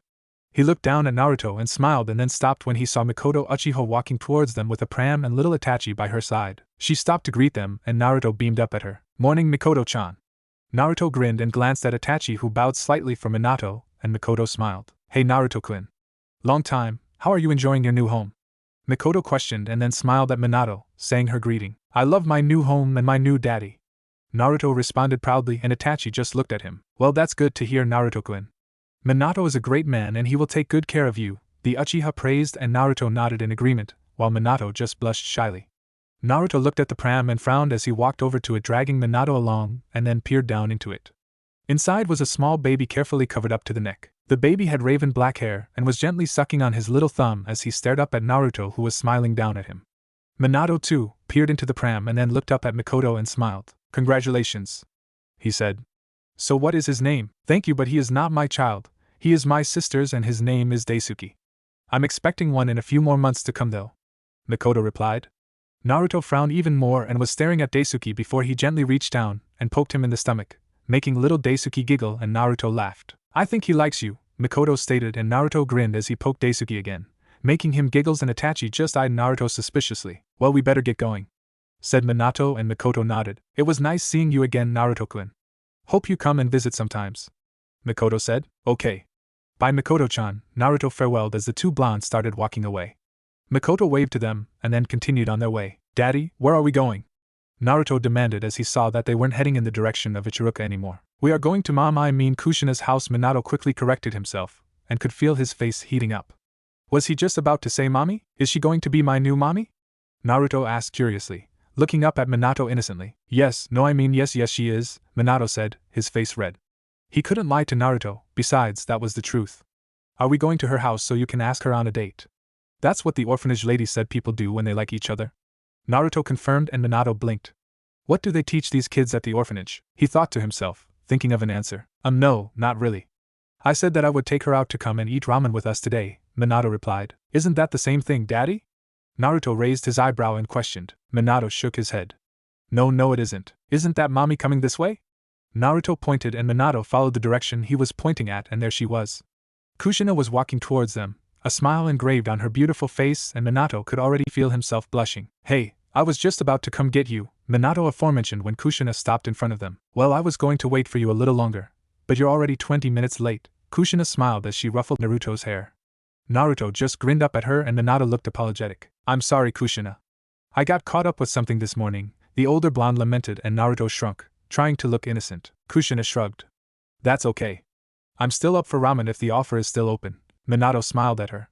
Sure, the offer is always open. Kushina blushed, and then smiled back at him as Naruto was looking back and forth at the two and grinned. So Minato, Kushina began as the three were walking towards the Ichiruka ramen shop. What was it that made you late? She asked, and Minato laughed, scratching the back of his head nervously as he held onto Naruto's hand.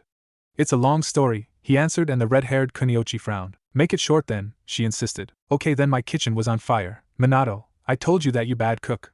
Did you really want to prove me wrong so badly that you got to the point of burning down your kitchen? Kushina asked, trying not to laugh. Minato, who was sitting on the far end side of the bar with Naruto sitting between them, let out a chuckle and then made a hurt face. I wasn't the one who burnt down kitchen, it was wait you never told me I was a bad good, Minato stated. Minato never cooked a proper meal before in his life, but still, that doesn't make him a bad cook. There was this one time when he accidentally burned his pancakes, but that didn't count. Kushina chuckled as she stroked Naruto's hair and grinned at Minato. So? There was no need for me to. You just proved that by burning down your kitchen. Naruto just grinned sheepishly, knowing he was the guilty one, but he already said sorry, so he did his part. Hey, that's not fair. I can prove to you that I'm not a bad cook, the older blonde defended and pouted. He was going to prove to her that she wasn't the only good cook around with the help of Choza Akimichi's wife anyways. Oh yeah? How are you going to do that with no kitchen? Kushina asked and smirked. This was getting interesting and she couldn't wait to see what would happen.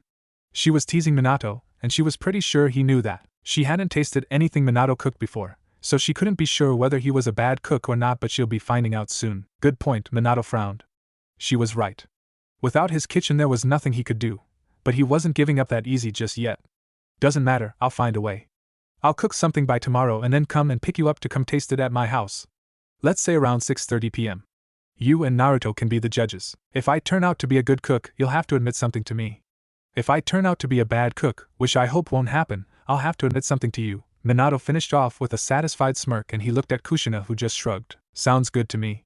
6:30 p.m. tomorrow, and this time don't be late. Kushina had a smirk on her own face as she looked back at Minato. Naruto, who had been sitting there like a good little boy and listening to them talk, looked at Kushina and then stood on the chair and leant over to Minato and whispered something into the older blonde's ear. Kushina just stared curiously and Minato's face turned bright red and he shook his head slowly. And no, Naruto, I didn't just ask her out on a date. Kushina's face turned red and she turned to look straight ahead as Naruto sat back down, looking as innocent as ever. Here's your order. Teuchi came around with a 7-year-old IM by his side, holding 3 bowls of steaming ramen as he placed one in front of each person and smiled. Alright. Naruto took his chopsticks and started eating his ramen while Kushina and Minato glanced at each other before taking their chopsticks too and doing the same. Still looking as beautiful as always, ladies. Hey there, wanna come home with me tonight? Hey, I said I was sorry. Give me a break, I didn't know you were an old lady. Ow, I said I was sorry. Geez, Minato, recognizing the voice instantly, had leant backwards in his seat and pushed the curtains aside slightly as he peeked out of the bar. Kushina did the same and Naruto, who was curious too, decided to do the same but leant back too far and fell down, landing face first. A shadow fell across him and he blinked, looking up to see a man with long and spiky white hair standing in front of him. Naruto, are you okay?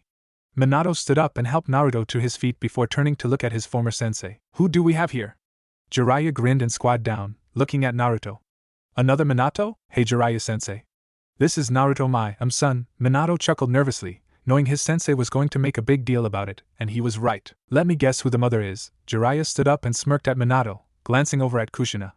Naruto just stared at Jiraiya as he went over and placed his arm around Minato's shoulders. I see you've followed my advices very well. Jiraiya began with a laugh and Minato's face started to heat up. What advices?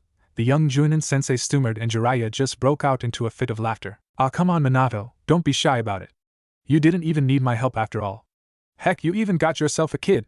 I'm proud to have been your teacher, the legendary Sanin praised himself, and Minato looked like he was about to explode with embarrassment. Kushina was blushing madly and Naruto just looked up confusingly. It's not what it looks like, sensei. Minato's sweat dropped, making his former sensei laugh even louder, making a few heads turn their way. It's never what it looks like with you youngsters, but it will be soon. Jiraiya wiggled his eyebrows at Kushina and she just glared back at him, her eyes seeming to say, don't even think about it, you perv. Jiraiya just laughed nervously and removed his arms away from his student's shoulders and looked down at Naruto. So you're Naruto? Well, nice to meet you, kid. Now let me introduce myself properly. Jiraiya sensed the Kyuubi's chakra and presence and stared at Naruto for a while. He shrugged it off and then put on a goofy grin as he got into his little introductory dance. Minato and Kushina just watched with sweat drops while Naruto's eyes were wide with interest. I'm the one and only. He whipped his hair forward and then backwards. Jiraiya. He finished off. Minato picked up Naruto and sat him back in the seat he was sitting in previously while he went and sat down next to Kushina. Jiraiya took a seat next to Naruto and then ordered ramen. So how did your mission go, sensei? Minato asked. Boring. None of the ladies there were any fun, Jiraiya groaned. Teuchi came back with his order and he nodded his thanks. Well, that's a shame, Kushina muttered her sympathy. It's okay. I'm glad to be back again, even though I was greeted with a blow to my head with a handbag. Jiraiya shivered, recalling the memory. I should be going to the Hokage's officer to report my mission results, but before I do that, Jiraiya had a smirk on his face as he leaned over and whispered something into Naruto's ears. The little child's eyes widened slightly and brightly as he looked at Minato, who was glaring suspiciously at Jiraiya. Daddy, I know where babies come from, the little blonde taunted excitedly, and Minato's eyes widened. Kushina, on the other hand, was prepared to send Jiraiya to the high heavens and back again as he faced heated up. Oh, Naruto? Where do they come from? Minato asked innocently while giving Jiraiya the death glare. Babies come from chakra. Naruto yelled out proudly and Minato just blinked while Jiraiya facepalmed himself. No, Naruto. Babies come from. Jiraiya stopped mid-sentence, seeing how murderous-looking Minato had suddenly become, and Kushina looked like she was about to put her nickname into good use. Never mind. Minato stood up and swapped seats with Naruto again. He just couldn't take the risk. I gotta get going now. See you around, Naruto, and you two love birds. Jiraiya chuckled and then stood up and disappeared in a puff, having only eaten half the bowl of his ramen. Minato just sighed and shook his head. I don't get how you haven't turned out to be like him yet, Kushina stated as she finished off her bowl of ramen. How would you know I haven't turned out to be like him already? For all you know, I could be a perv too. Minato smirked at her and Kushina just rolled her eyes. You're too sweet to be a perv, Kushina responded. Minato blushed. Is that a compliment? Figure it out. Naruto and Minato finished their ramen as Minato stood up and helped Naruto to his feet. Minato paid for the food and Kushina stood up, smiling at the two blondes. Thanks for the ramen, Kushina thanked and gently kissed Minato on the cheek, making him turn red. Why, you're welcome, the older blonde barely managed to say as he reached out and touched his cheek. Well, I'd better be going. I have a mission to go to. Kushina bent down and kissed Naruto on the forehead. Minato nodded and Kushina started walking away from them, then stopped and looked back at them. Oh, and Minato, we need to talk. You know about what? She smiled, blushing slightly. Minato nodded again, knowing what she was talking about. We'll talk about it during our little date, as Naruto likes to call it. Minato and Naruto waved by as Kushina disappeared in a puff. Well, Naruto, you don't mind staying at Makoto's house, do you? I have to go train my students. Minato looked down at Naruto. I don't mind, Daddy. I'm gonna play with Daisuke. Naruto squealed happily. Okay then. I'll come and pick you up later, Minato indirect, and then left with Naruto, heading over to the Uchiha compound. Arg. What did I get myself into? Minato yelled, running back and forth between steaming pots and balancing them, making sure nothing got burnt. Naruto was just seated cross-legged on top of the dining table, watching his dad with an amused expression, slightly frowning at how he seemed to be struggling. He could offer to help out but decided not to, remembering what he had done to the kitchen the last time. Minato had taken it pretty smoothly before, but the young blonde had no idea what his dad would do this time if he was to burn down the kitchen again. Besides, Naruto had no idea how to cook. Ow. Ow. Ow. That hurts. That hurts. Minato began hopping up and down, sucking on his finger. The burn stung like hell and he wanted to yell out some pretty colorful words. Cooking wasn't a piece of cake after all. Naruto hopped off the table and went over to his dad, looking up at the older blonde. Do you need help, Daddy? Minato wiped his forehead with the back of his hand, stirring into a pot, and smiled at Naruto before replying. I'm fine, Naruto. Thanks for your offer anyway. Naruto frowned and then scratched his cheek and he said, why don't you just go and order ramen? Mommy likes ramen. Am I allowed to call Kushina-chan Mommy, Daddy? The reason I didn't order ramen, Naruto, is because I told Kushina-chan that I would cook a meal myself, and I guess you could call her your mommy. Minato blushed at that, and then went back to his cooking frenzy. Naruto just stood there for a while, watching his dad. After a few minutes, Minato turned down the fire on the pots and looked at Naruto. So how was your day at the Uchiha compound? Did you have fun? Naruto got back on top of the table and shrugged. It wasn't too bad. I had fun with Daisuke-kun and Mikoto-chan was really nice. Naruto brushed his chin and looked up in thoughts. The Uchihas don't talk much, do they, Daddy? Not much, but that's just how they are. What does HN means, Daddy? Itachi-kun used it a lot when I was talking to him. Minato scratched his temple and pouted his lips into a thoughtful manner. He didn't know much about the Uchiha language. Heck, not many people did, except for the Uchihas themselves. Well, you see, son, HN could mean so many different things. It's in the Uchiha language system, I guess. Minato laughed nervously. Naruto just sat there, grinning. The yellow-clad shinobi went back to cooking and then turned back to Naruto. Hey Naruto, do you think you can run to the jobs and buy me some ingredients? I'll write them down on a piece of paper, and you just have to show it to the shopkeeper or assistants. You don't have to if. Would I? Naruto jumped down from the table and beamed up at his dad. Minato quickly scribbled down a few things on a piece of paper and then handed it to Naruto, who was glowing with happiness. Here you go. Make sure to come back soon and don't get into any trouble. I won't, Daddy. Naruto quickly dashed off before Minato could say anything more. A few minutes later, Naruto was back, holding a plastic bag in his hand. He went and handed his dad the plastic bag which had the ingredients in them and then took his previous spot on the table. Sorry that took a while, Daddy. I run into Orochimaru-sen by accident. Naruto scratched the back of his head and grinned widely. Minato put the plastic bag aside and looked over at Naruto, eyebrows raised. Orochimaru, huh? Minato asked. Aha, Naruto said. Minato shrugged and then started adding the ingredients to his cooking, a train of thoughts running through his head. What was Orochimaru doing back so soon? If he remembered correctly, he was supposed to still be on his mission. It was a S-ranked mission, he couldn't have completed it that fast. Minato stopped and examined the plates of foods laid in front of him. At least he was finished. Oh, the joy of it. Now he just had to set the table and go pick up Kushina. Hey, I'm finally finished. Minato stopped when he got no reply and turned his head to see that Naruto was curled up on top of the dining table, snoring quietly. He smiled. He was too absorbed in his cooking that he hadn't noticed Naruto falling asleep. Minato quietly walked over to the sleeping Naruto and scooped him into his arms, taking him to his room. He placed the young blonde on his bed and kissed his forehead. It was a bit early for his bedtime, but Minato didn't mind. Sleep was good for kids, so he was told. Sleep tight, son. Minato whispered and then chuckled, remembering how he hated to go to bed early.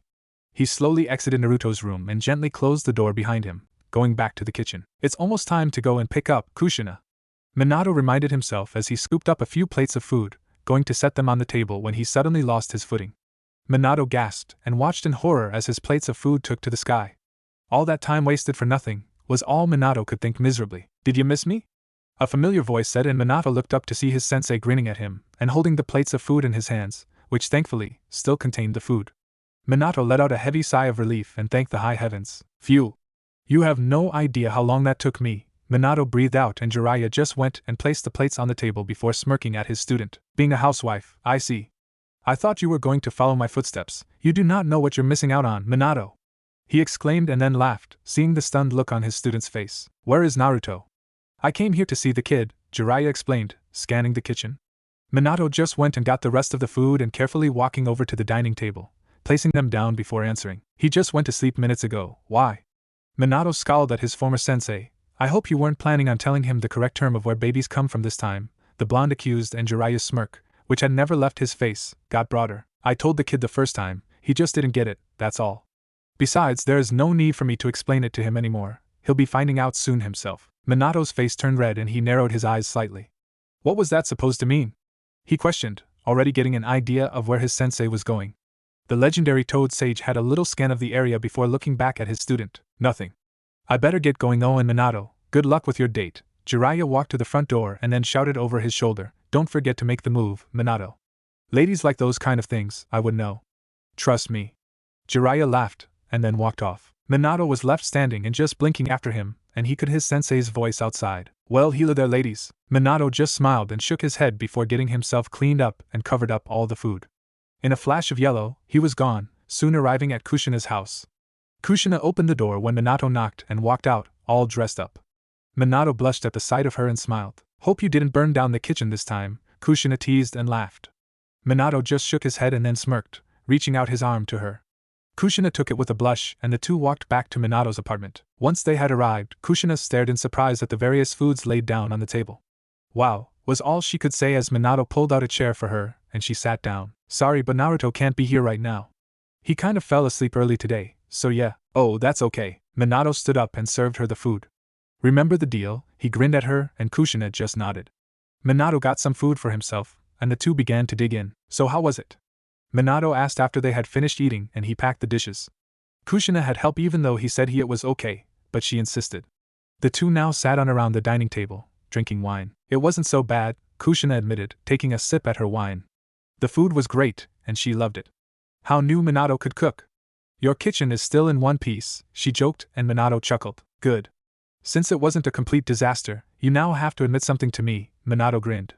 This was the moment he was waiting for. He didn't know what he was expecting, but he was expecting something nonetheless. Maybe Kushina was also feeling what he had been feeling for the past 2 years. There was only one way to find out. Kushina took a deep breath and had a deep blush. How was she going to tell him? Well, it didn't matter how she told him, it was now or never. Minato, I am like you, Kushina softly said and then cursed under her breath. What the hell was that? She thought, and then looked Minato in the eye, seeing that his face was turning red slowly. What I mean is that I really like you, maybe love, even. I know we have a child in the future, but I think this is how it started. Kushina spoke and Minato felt his heart beating fast.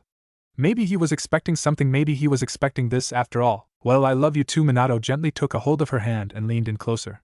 Kushina's heart was beating fast too, and she slowly leaned in as well until their faces were only inches apart. Minato decided to make the last move and leaned in more, closing the gap between them as their lips slowly locked and he kissed her. Her lips were so soft and smooth. Minato jumped slightly and then pulled away when the fridge door shut close. Naruto stood there in his pajamas, holding a carton of milk, and he smiled at Kushina and then Minato. Don't mind me, mommy and daddy. I was just going back to sleep. Naruto tired the yawn and then walked back to his room with a grin. Minato smiled and then turned back to look at Kushina, who was blushing madly, compared to him. Now where were we? Minato brushed her cheeks gently with the back of his hand before leaning in again, kissing her. Daddy, wake up. Wake up. Naruto shook Minato gently, receiving a groan from the older blonde. Okay, I'm up, Naruto. What is it? Minato sat up in his bed and yawned tiredly, stretching out his arms and looking at Naruto. Naruto jumped onto Minato's bed and looked up at him with glittering eyes filled with excitement. Remember, you promised to take me with you to training with your squad today? Naruto exclaimed excitedly. Minato yawned again and rubbed his neck, looking at Naruto in a questioning manner. Did I? Yep, and you said that I also get to train too if I'm good. Minato looked at the alarm clock on his bedside drawer and groaned. It was still only 4 a.m. He scratched his head and looked back at Naruto. Okay, Naruto, but it's still too early now. We still got about 2 to 3 more hours before we go, Minato said, smiling slightly at Naruto. The younger blonde lowered his head and pouted disappointedly, making Minato frown. What's wrong, Naruto? Minato said, somewhat worried. Naruto just looked up at him. If I go back to sleep now, I won't be able to wake up soon, and then you'll leave me behind. Naruto pouted sadly. Minato just chuckled and ruffled his hair. I won't leave you behind, Naruto. I promised that I'll take you, didn't I? Tell you what, you go back to sleep, and when it's time to go, I'll wake you up, K? Can I just sleep with you here, Daddy? Naruto put on his puppy dog face and Minato just chuckled. Sure you can, Naruto. Minato moved aside slightly and patted a spot next to him. The young hyperactive blonde crawled in next to his dad, the warmth of the bed welcoming, and he grinned widely. He much preferred it here. His bed wasn't too bad and it was comfy and cozy and all, but it didn't have his daddy in it. Minato smiled and ruffled Naruto's hair before kissing his forehead. Now get some good sleep, Naruto. He pulled the blanket over the now yawning demon container, and then turned off the bedside lamp before lying back down. The room was silent for a moment before Naruto spoke. So daddy, did you and mommy make babies last night? Naruto's tiny voice questioned in the dark, his voice screaming innocent. Minato's face was as red as a tomato, and he was grateful for the darkness. No, Naruto, we didn't. The young Junin sensei replied, and inside his head, a voice was yelling angrily, damn you, Jiraiya sensei. He remembered what had happened last night, and that brought a smile to his face. It was probably the best night of his life, but he knew there was more to come. They only got as far as the kissing though, and after they had finished, he had taken Kushina back to her house and they had kissed there for a while before he came back. Whenever he closed his eyes, a picture of her would appear in his head. Minato smiled. I love you, daddy. I love you too, Naruto. Ah, Naruto-kun, you're so cute. Rin commented and gently pulled on Naruto's cheek, making the younger blonde grin. Kakashi just stood there with his arms crossed, and he regarded the child boredly, wondering when they were going to start their training. It wasn't the first time they've seen Naruto, but it was the first time for them to see him in the training field. What Kakashi wanted to know was what he was doing here. He was wasting their time. Sure, their sensei knew better than to bring a 5-year-old to a training field. He knew how intense their training can get sometimes. Minato-sensei, when are we going to start our training? The silver-haired genin asked, sounding slightly impatient and annoyed. Well, when Obito gets here, Minato lamented and looked over at where Naruto and Rin were. Kakashi grunted. I don't even know why he's bothering to become a ninja if he is constantly late, the Hokage muttered quietly to himself. If Obito wasn't going to take things seriously, then he ought to just quit now. He was wasting his time, and especially Kakashi's. Sorry I'm late, Minato-sensei. I had to help Mikoto-chan carry some heavy stuff to her apartment since she's pregnant and can't do it herself. Obito laughed nervously and rubbed the back of his neck. Kakashi just raised his eyebrow at him. And you would know this how? Rin came over to him with Naruto behind her and just looked at the Uchiha angrily, obviously annoyed. She told me, Obito replied with a grin. Kakashi snorted. TSK, I bet it's just one of your lame excuses. Shut up. Obito shot at Kakashi, narrowing his eyes at him. Make me? Kakashi retorted back, and Naruto just walked quietly over to his dad. Okay, that's enough, you two, Minato cut in, sensing Naruto's fear. He turned his head and looked at Obito. Obito, please try to get here on time. Obito lowered his head apologetically. Now that everyone is here, we can start our training, Minato said, and then turned to look at Naruto. You stay here, Naruto, and watch. He ordered the child, and Naruto just nodded obediently. He didn't want to get involved anymore as he saw the looks Kakashi and Obito were giving each other. The two looked like they were about to tear each other to shreds, and that made the little blonde swallow a lump in his throat. He went and sat down cross-legged on a huge rock nearby and just watched. Okay, begin. Minato's voice commanded, and soon the entire field was filled with the sound of metal against metal. Naruto watched fascinatedly, and soon his fear subsided and was replaced with excitement. Being the good little boy he was, Naruto remained where he was and didn't interfere. After a while the training had finished and the trio stood bent over, panting and breathing heavily while their sensei just stood there laughing and not even betting a sweat. Minato looked over at his students and grinned. Better than last time, I must say. You are all improving pretty fast, he stated matter of fact. His students just smiled up at him, exhausted, and Naruto ran over to him, jumping into his arms. Minato swirled Naruto around and grinned as the child laughed. Daddy, daddy? That was awesome. Do it again, do it again. Naruto shrieked excitedly, making Minato chuckle and Obito gawp at him incredulously. Hell no! There is no way I'm doing that again. I'm all out of chakra.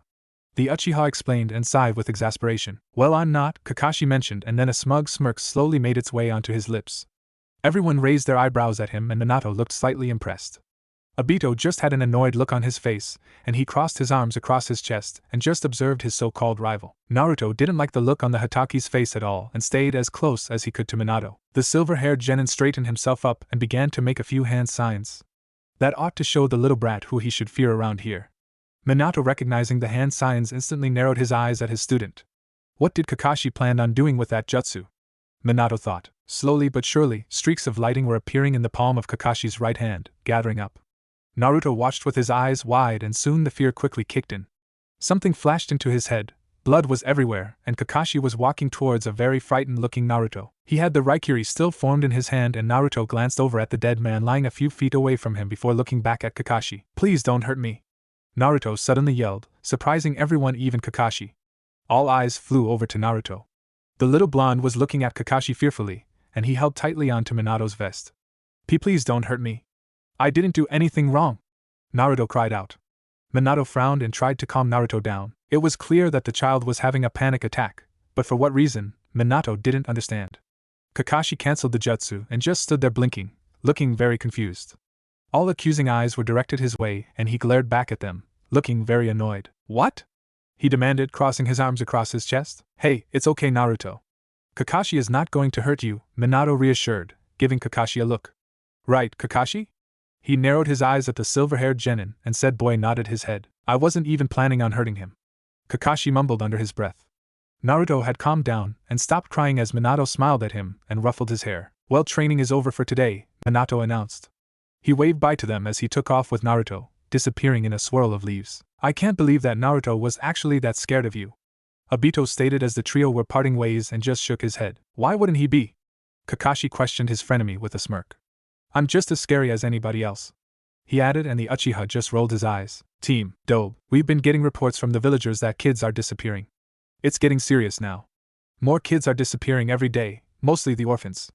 The third Hokage announced a look of great concern on his face. "Any idea where they might have gone or what has happened to them?" Minato questioned, cocking his eyebrows. He tried to register everything the Hokage had said previously. "No one knows where they are," Sarutobi spoke. "Or what has happened to them. I've ordered a few shinobis to go and search for them just in case they have wandered off and got lost. These kids are still very young. Age 5 to 10, 7 being the average. Most of them are Leaf Village citizens." He continued on and then went to take a seat in his chair and turned to look out the window. The sky was a clear blue color, and the sun stood up high and mighty. Even that didn't bring a smile to the Hokage's features as he turned around and looked down at the photographs on his desk. "Here are some pictures of a few of them." Sarutobi picked up the pictures and handed them over to Minato, who took them with a frown. Minato flipped through the pictures, observing each and every one of them. He stopped at one photograph and his heart just sank. How small the boy in the picture looked. That reminded him of Naruto. The boy was Naruto's age, if he wasn't mistaken. Minato moved on to the next photo and stopped. Minato flipped the photo around and showed it to Sarutobi, who gave him a questioning look. "Who is this?" Minato asked. "That's Tenzu," the Hokage began to explain. "He disappeared a few years ago." Minato nodded and proceeded to the next photo, and then sighed and handed them back to the Hokage after he was finished with them. "Does anyone actually know whether these kids are still alive or not?" Minato questioned and ran a hand through his hair. It was just so bizarre for kids to just go missing without a trace. Why he hadn't known about this earlier, Minato wanted to know, but decided to keep further questioning on the matter for later. "Nobody has any news of any kind so far, so all we have to do now is assume the best," Sarutobi replied, and then let a heavy sigh escape past his lips. "We need to be searching for some answers soon," he added, and Minato only nodded his head. "So how's the paperwork doing? You guys became best friends yet?" Minato teased with a sly grin, suddenly changing the subject. An unwanted smile crept its way onto the Hokage's face, and he gave Minato a look. "You're so ungrateful, you know. You like to see me suffer, don't you?" he asked accusingly, and the older blonde merely shook his head, the grin never leaving his handsome features. "I was just curious," he replied, his entire body letting out an innocent aura. Sarutobi just chuckled and shook his head. "So how is little Naruto doing?" "He is doing fine," Minato said. "He had a panic attack a day ago when Kakashi was forming his Chidori, even though I have no idea why." "I see. He also decided to pull a prank on me yesterday," Minato said with a frown. "I hope I don't still smell like fish." He took a sniff at his clothes and let out a sigh of relief. The Hokage just laughed softly and shook his head once again. "Like father, like son, come on, Itachi-kun. We need you for this game." Naruto pouted and then stomped his foot on the ground childishly when Itachi only shook his head again for the 100th time and stuck his nose high in the air. He didn't want to play their stupid game, and no one can make him. Even though his mother had told him to go out and play with kids his own age, he just grunted. He didn't want to see his mother disappointed in him, so he just went and was now standing under a tree with his arms crossed. He'd rather be training and perfecting his moves than playing some games. "You're no fun!" Naruto exclaimed, and Itachi just raised his eyebrow at him. He responded and smirked when Naruto walked off angrily to go and join the other kids once again, muttering something under his breath. Itachi smiled. "Peace at last. Itachi-kun is not playing," Naruto announced to the other kids who were waiting for him. "We have to play a different game now," he added, and they all grunted in protest. Naruto went and got his ball from where it laid and brought it over to the other kids, a wide grin on his face. Soon the kids got into a game of ball passing and played for a while. Itachi just stayed where he was and watched them, not the least interested in joining them. After about 2 hours of playing different types of games, the kids began to leave. Some went home to eat while others just simply decided that they didn't want to play anymore and waved goodbye to Naruto. The little blonde turned his head to look at Itachi. I'll be going home too, the Uchiha said and turned to leave. Naruto just rolled his eyes and watched as Itachi disappeared out of sight. Naruto was left to stand alone in the playground and he sighed. His daddy had an important meeting today and his mommy was on a mission, so he had no one to play with. Naruto placed the ball on the ground and started to kick it as he headed over to Ichiraku. He could stay there until his father came to get him. He began to kick the ball around boredly, sighing now and then. He accidentally gave the ball a big kick and groaned, chasing after it. He halted to a stop when he saw someone had got it and was holding it in their hand. "Hi, Orochimaru-sama," Naruto greeted with a huge grin as he walked over to the legendary Sannin. Orochimaru looked at Naruto and his lips twisted into a smile. "Hello there, Naruto-kun," he spoke softly. "I believe this belongs to you." He handed the ball over to Naruto and the little blonde took it, bowing slightly. "Thanks," Naruto exclaimed gratefully, smiling. "You're welcome, Naruto-kun," Orochimaru replied. He stood there watching the blonde, his snake-like eyes seeming to size up the child in a very unpleasant way. "So what are you doing, walking all alone?" he asked. Naruto looked up at him and blinked, frowning. "I was playing with some of the other kids but then they all went home," Naruto explained. "I'm heading over to Ichiraku since my daddy is in an important meeting." "I see," Orochimaru turned his back on Naruto. "I know a few kids that can play with you, but since you already made plans dash." "Really?" Naruto's voice interrupted, sounding very excited and his face lit up. Orochimaru chuckled at the child's enthusiasm and turned around to face him once again, a smug smirk on his lips. "Yeah, Naruto-kun. I can take you to them if you want, but I must really hurry. I have something important to do." "K," Naruto quickly said. Orochimaru chuckled again and then gestured for Naruto to follow him. He couldn't believe his luck. Naruto would be perfect for his test experiment. The fact that he was Minato's son made it even better. Just when he thought he had to go search for a child to test out his experiment on, Naruto came to him on his own accord. He looked down at the little blonde and smiled unpleasantly. And the little fool thought he was taking him to play with some kids. Itachi just watched them go from where he was and just snorted before heading back to the Uchiha compound. Naruto frowned and clenched the ball closer to his chest as he looked at the cave that was in front of him. The place didn't look inviting and it sent shivers down his spine. Surely this wasn't the place. Naruto looked up at Orochimaru with a sense of fear. "Is this the place, Orochimaru-sama?" Naruto asked curiously. Orochimaru just looked down at him and smiled before turning back to look at the entrance of the cave. "Yes, Naruto-kun, the kids are in there playing. Now come on, follow me," he said and then began to walk into the cave. Naruto swallowed and followed behind, and surely, the inside looked scary just like he had thought. Lights flashed on and Naruto blinked, surprised. Soon the appearance of the cave changed and Naruto looked around at the new surroundings. The place looked like a lab or a lair of some sort. Naruto stared in awe, not really seeing the true purpose of the place. "Cool," Naruto said, his mouth opened slightly as he just looked around. "Just don't touch anything, Naruto-kun," Orochimaru inquired and continued walking, Naruto following behind him in suite. The black-haired legendary Sin opened a door and walked in. "I like this cave," Naruto commented, entering after Orochimaru. "It even has doors." "The kids are in the next room," Orochimaru said, looking over his shoulder at Naruto. The little blonde was happily looking away at the stuff, trying so hard not to touch anything. Orochimaru led Naruto to the room where the kids were supposedly at and smiled at him. "Have fun, Naruto-kun. I will come and get you and take you back to your father once it's time to go, okay?" Naruto nodded slowly, not really liking the idea of being left alone, but at least he had some kids to play with him. Where were they anyways? "Well, goodbye, Naruto-kun. I'll come back later." And with that, the door behind Naruto shut close and Orochimaru was gone before the little blonde had a chance to protest. Naruto blinked once and then twice. Looking around the small and almost empty room, Naruto frowned. Where were the kids? He wondered. Just when he was about to turn around and leave, a figure stepped out of the shadows and was looking at Naruto intensely. "Hello," Naruto greeted with a warm smile and only received a blank expression from said stranger. The boy, who was about 2 to 3 years older than Naruto, scolded at the child and just looked at him, and he opened his mouth to speak. "Who are you?" the boy asked. Naruto grinned. "I'm Naruto Namikaze Uzumaki," he said proudly and then blushed. "Well, I'm not an Uzumaki yet, but Daddy says that he really likes Kushina-chan, so that means they are going to get married and make more babies just like me and be together and kiss and do all those stuff mommies and daddies are supposed to do, and then I will become an Uzumaki." The boy just blinked and gave Naruto a strange look before his expression went blank again. "What are you doing here?" he asked sternly. "I'm here to play games until my daddy finishes with his meeting," Naruto replied, still grinning. The boy only continued to stare at him weirdly, and he just cocked his eyebrow. "Games?" he asked incredulously. Naruto nodded. "Yeah," Naruto responded and then looked at the boy. "What's your name?" he asked. Said boy frowned at him and went silent for a while before answering. "My name is Tenzu." "So where are the other kids, Tenzu-kun?" Naruto looked around, wondering if some of them were playing hide-and-go-seek since he couldn't see any of them. Orochimaru-sama said there would be some kids here to play with me since the others went home and Itachi-kun was no fun at all. He says HN? To almost everything. HN. That and HN? This, Naruto said annoyed. Everything suddenly became clear to Tenzu and he looked at Naruto. It was obvious that the child had no idea what was going on. He thought he was just there to play games with other kids. Naruto, you need to get out of here now. Minato was going crazy. He was losing his cool and his mind. Where could Naruto have gone off to? There was not a place in Konoha that he hadn't searched. Day and night, he hadn't been able to sleep for the past 3 days. He looked worse than he ever had in his entire life. It's all my fault. Minato blamed himself. If I hadn't left him behind for that meeting, this would never have happened. But where could Naruto have gone? He would never wander off alone. Never. Maybe we should go back and return to the search tomorrow, one of the ANBU suggested. The rain is starting to pick up and it's getting dark.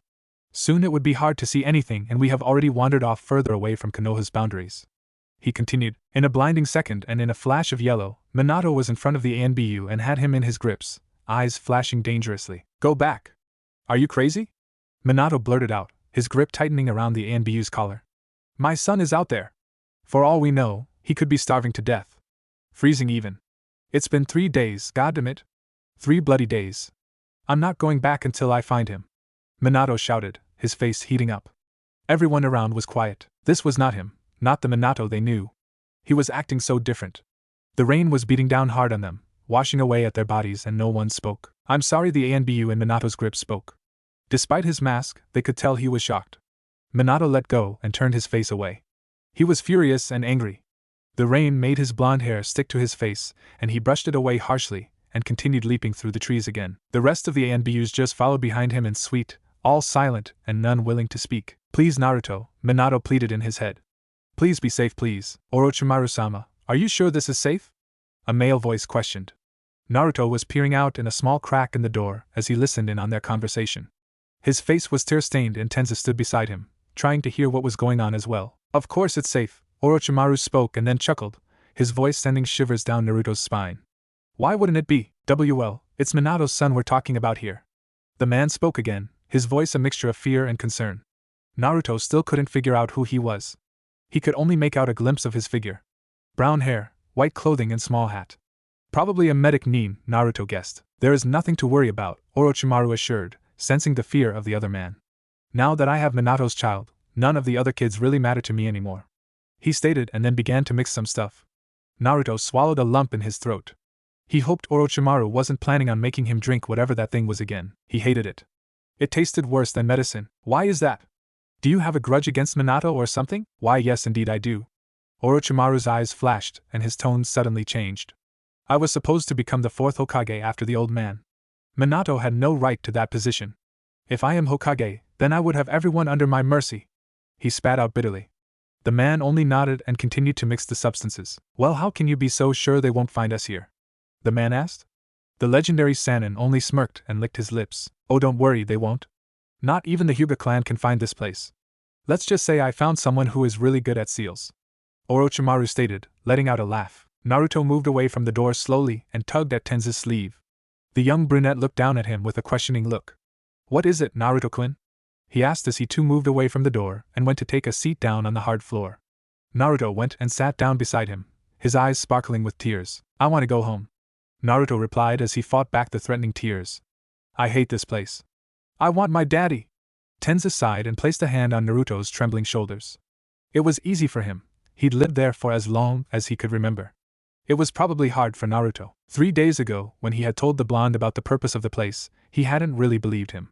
He explained to him the reason why he was there, but Naruto still thought it was all fun and game. Tenza had tried to get the blonde out of there, but as always, Orochimaru caught them, just like he always caught Tenza whenever he tried to escape. Don't cry, Naruto-kun. I'm sure someone would come for you, Tenza said and tried to comfort the little blonde. Why, my daddy will come for me, Naruto exclaimed, wiping the tears off his eyes slowly. He'll show him. No one kidnaps me and gets away with it. Tenza had to smile at that, despite their situation. You'll have to be in good shape until he comes, now don't you, Naruto-kun? That is, if he ever comes. Naruto jumped and turned around. There in the doorway stood Orochimaru, smirking at the two of them. He held a tray in his hands and began to walk forward, closing the door after him with a push of his leg. Tenza stood up and grabbed Naruto, shoving him behind him and glaring at Orochimaru. "Stay away from him," Tenzu demanded, sounding a little foolish and stupid. He knew it was no use. Orochimaru only chuckled at him and continued forward. "Now don't be like that, Tenzu-kun." He spoke and placed the tray down before grabbing Tenzu and pushing him aside, leaving Naruto defenseless. His devil-like tongue slashed out, flicking over his lips, and he smirked. Naruto's eyes were wide and he moved back slowly. He didn't know when he had become so afraid of Orochimaru. "If you hurt me, I'll tell my daddy," Naruto said in an attempt to defend himself. Orochimaru just laughed and gently caressed Naruto's chin, making the little blonde flinch. Tenzu tried to push him away from Naruto, but Orochimaru just pushed him away. "And what would your daddy do to me?" Naruto-kun?" Orochimaru asked mockingly. Heal Naruto was almost to tears again. Orochimaru frowned and wiped away the tears that were now rolling down Naruto's tan and whiskered cheeks. "Ah, don't cry, Don't touch him." Tenzu got up and charged towards Orochimaru. The black-haired Sannin turned his attention away from Naruto and looked at Tenzu. Before the poor kid had a chance to do anything, he grabbed him by the neck and held him up in the air. The brunette gasped for air and struggled to unclench Orochimaru's grip from his neck. "What has gotten into you today, Tenzu-kun? You're not yourself." Tenzu only struggled some more, trying to get free, but Orochimaru had a firm grip of his neck. The kid's face was going red and it was obvious that he needed air. Orochimaru frowned and looked down as he felt someone frantically punching him. "Leave Tenzu-kun alone. If you hurt him, I'll tell daddy as well." Naruto screamed out his threat as his tiny fists were being smashed against Orochimaru's legs and waist, assaulting his body. Tears were streaming down the blonde's face, and he kept on hitting Orochimaru in an attempt to make him let go of his newfound friend. How cute, Orochimaru laughed, barely feeling the punches that were supposed to be harmful to him. He threw Tenzu across the room and Naruto ran to his side as the brunette painfully sat up, rubbing his neck and breathing heavily. "Now why don't you two be good little boys and try to behave, huh?" Orochimaru got the tray and came over to them. He took out a needle and grinned at the two unpleasantly. Naruto's eyes widened and he swallowed. He didn't like the size of that needle, and the thought of it piercing his skin scared the living daylights out of him. "Let's do a little experiment, shall we?" Naruto watched as Orochimaru knelt down in front of them, all the while his eyes were focused on the evil-looking needle. Who was more evil? Naruto thought. He hated needles, but at that moment, he hated Orochimaru even more. "Let's see if we can still put the first Hokage's jutsu to good use." His eyes turned to Tenzu and he grabbed his arm. The boy protested, but he held him tight. "Make this easier on yourself. The more you move, the more it's going to hurt, so I suggest you stay still," he instructed. When the boy said nothing and calmed down slightly, Orochimaru smiled. Tenzu flinched when the cold metal touched his bare skin and winced when it pierced through it. He felt the liquid substance being injected into his body and the metal retreating. Now that wasn't so hard, was it? Orochimaru turned his attention on Naruto, who was looking at him with wide, fearful eyes. "Your turn," he said and placed down the needle. He took out a small bottle cap and poured something into it. Naruto frowned. He wasn't getting the needle? Oh well. He wasn't complaining. "I don't suppose you've ever heard of a bijou," Orochimaru said, more of a statement than a question.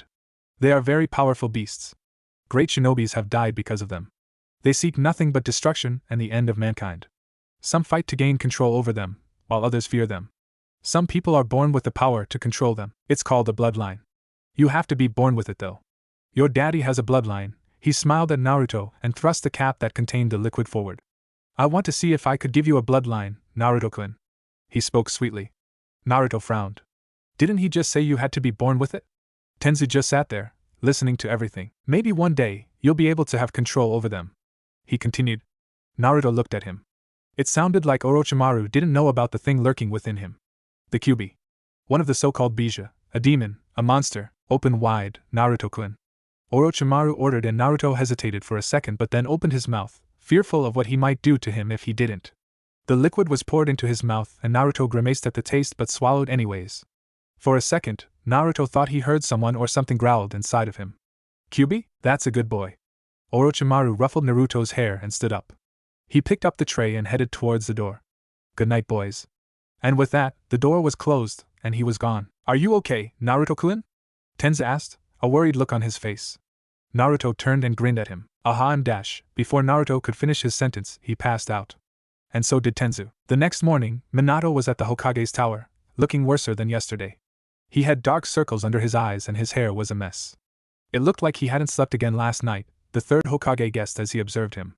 He felt sorry for the guy. "The search party has already been sent out again," he said, looking at Minato. "Even the Hyuga clan has offered a hand, but they haven't spotted anything yet." Sarutobi continued with bitter disappointment. Minato, maybe you should dash, he cut himself off. Minato was glaring at him, daring him to finish his sentence. The Hokage sighed and rubbed his temples. He went and sat down on his seat and turned to face the window. Hokage-sama, a voice spoke. The Hokage turned around and saw Orochimaru standing there beside Minato, having appeared in a swirl of leaves. We are ready to send out a second search party. Jiraiya will be leading them, he informed, and the third just nodded. Orochimaru glanced at Minato and tried to hold back his laughter. The look on Minato's face was just priceless. Oh, the joy of it! He loved to see him at his misery. Thank you, Orochimaru. You may go, the third said, and Orochimaru bowed before disappearing. I should be going too, Minato said quietly than Sarutobi had ever heard him speak. Just when he was about to leave without another word, the door flew open and Kushina charged in. Where is my son?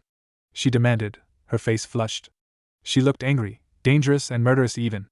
Minato blinked and just stared at her. Kushina? Upon hearing her name, Kushina turned around slowly. The next thing Minato knew was that he was being held by the collar of his shirt. You, Kushina accused as she pushed Minato against the wall, her face only inches away from him, and she glared. How could you? Why did you leave Naruto alone? She demanded. She couldn't believe Naruto was missing and couldn't be found. As soon as she heard about the news, she had abandoned her mission and raced back to Konoha as fast as she could. She had grown very close to Naruto over this few months. She loved him. She was his mother, and as a mother, she felt like she was failing him. Now he was gone and God knows where he went. Kushina, I'm sorry. Kushina loosened her grip. Minato looked her in the eye. I know it's my fault and I'm sorry. I promise I'll bring him back no matter what it takes. I'll find him, believe it, he said. Kushina let go of him. Her eyes never left Minato though as she spoke. I'm coming with you. He is my son too and I love him as much as you do. We have a connection and I'm going to use that connection to my advantage. Sarutobi and Minato watched her as she shut her eyes close. She began to concentrate really hard, her fists clenched on her sides. And there she was, mindscape. Kushina opened her eyes and blinked. She was exactly in her and Naruto's mindscape. She began to walk slowly to where the Kyuubi was and hoping to find Naruto there. As she neared, she saw the cage and the Kyuubi. Naruto was lying down in front of the cage, the Kyuubi glaring down at him. Kushina quickly ran over to him and scooped him up, hoping that he was just sleeping and not dead. To her relief, Naruto opened his eyes when she shook him gently. He blinked once, then twice. Mommy! He flung his arms around Kushina's neck and hugged her tightly. She hugged him back, holding back the tears. I'm scared, Mommy. Where is Daddy? Naruto asked. Kushina pulled out of the hug and looked at Naruto. Daddy and I are really worried about you, Naruto-kun. Where are you hiding? She asked. Naruto looked back at her and frowned. I'm not hiding, he said. Orochimaru-sama won't let us leave. Kushina's eyes widened. Orochimaru? The Kyuubi just laughed loudly. Stupid humans. Minato was out of the door the moment Kushina finished talking. He ignored the Hokage's yells and warnings not to go and do anything stupid and just ventured out. Of all the people, he hadn't expected Orochimaru to be the one to go and kidnapped his child. His child, damn it! He didn't care what reason Orochimaru thought he had for taking Naruto, but he was planning on bringing him back. 3 days of blaming himself, misery, and no sleep was enough. The third cursed as he stared at the door. The blonde just rushed out off and he turned to look at the redhead Kuniochi that still stood in his office. Kushina. Go and make sure Minato doesn't do anything he will come to regret, he warned, sighing and rubbing his temples. Yes, Hokage-sama. Kushina replied. The redhead bowed respectfully to the third before disappearing out of sight. She was angry and pissed, and as she leapt after the older blonde, she thought back to what Naruto had told her while she was in their mindscape. She had barely got a chance to ask Naruto more questions of what was going on when everything began to fade away. But all that mattered was that she knew where he was. Sarutobi went and sat down on his chair and turned it around so he was looking out the window. And so his suspicions were confirmed then? He sighed and stroked his chin, blowing on his pipe.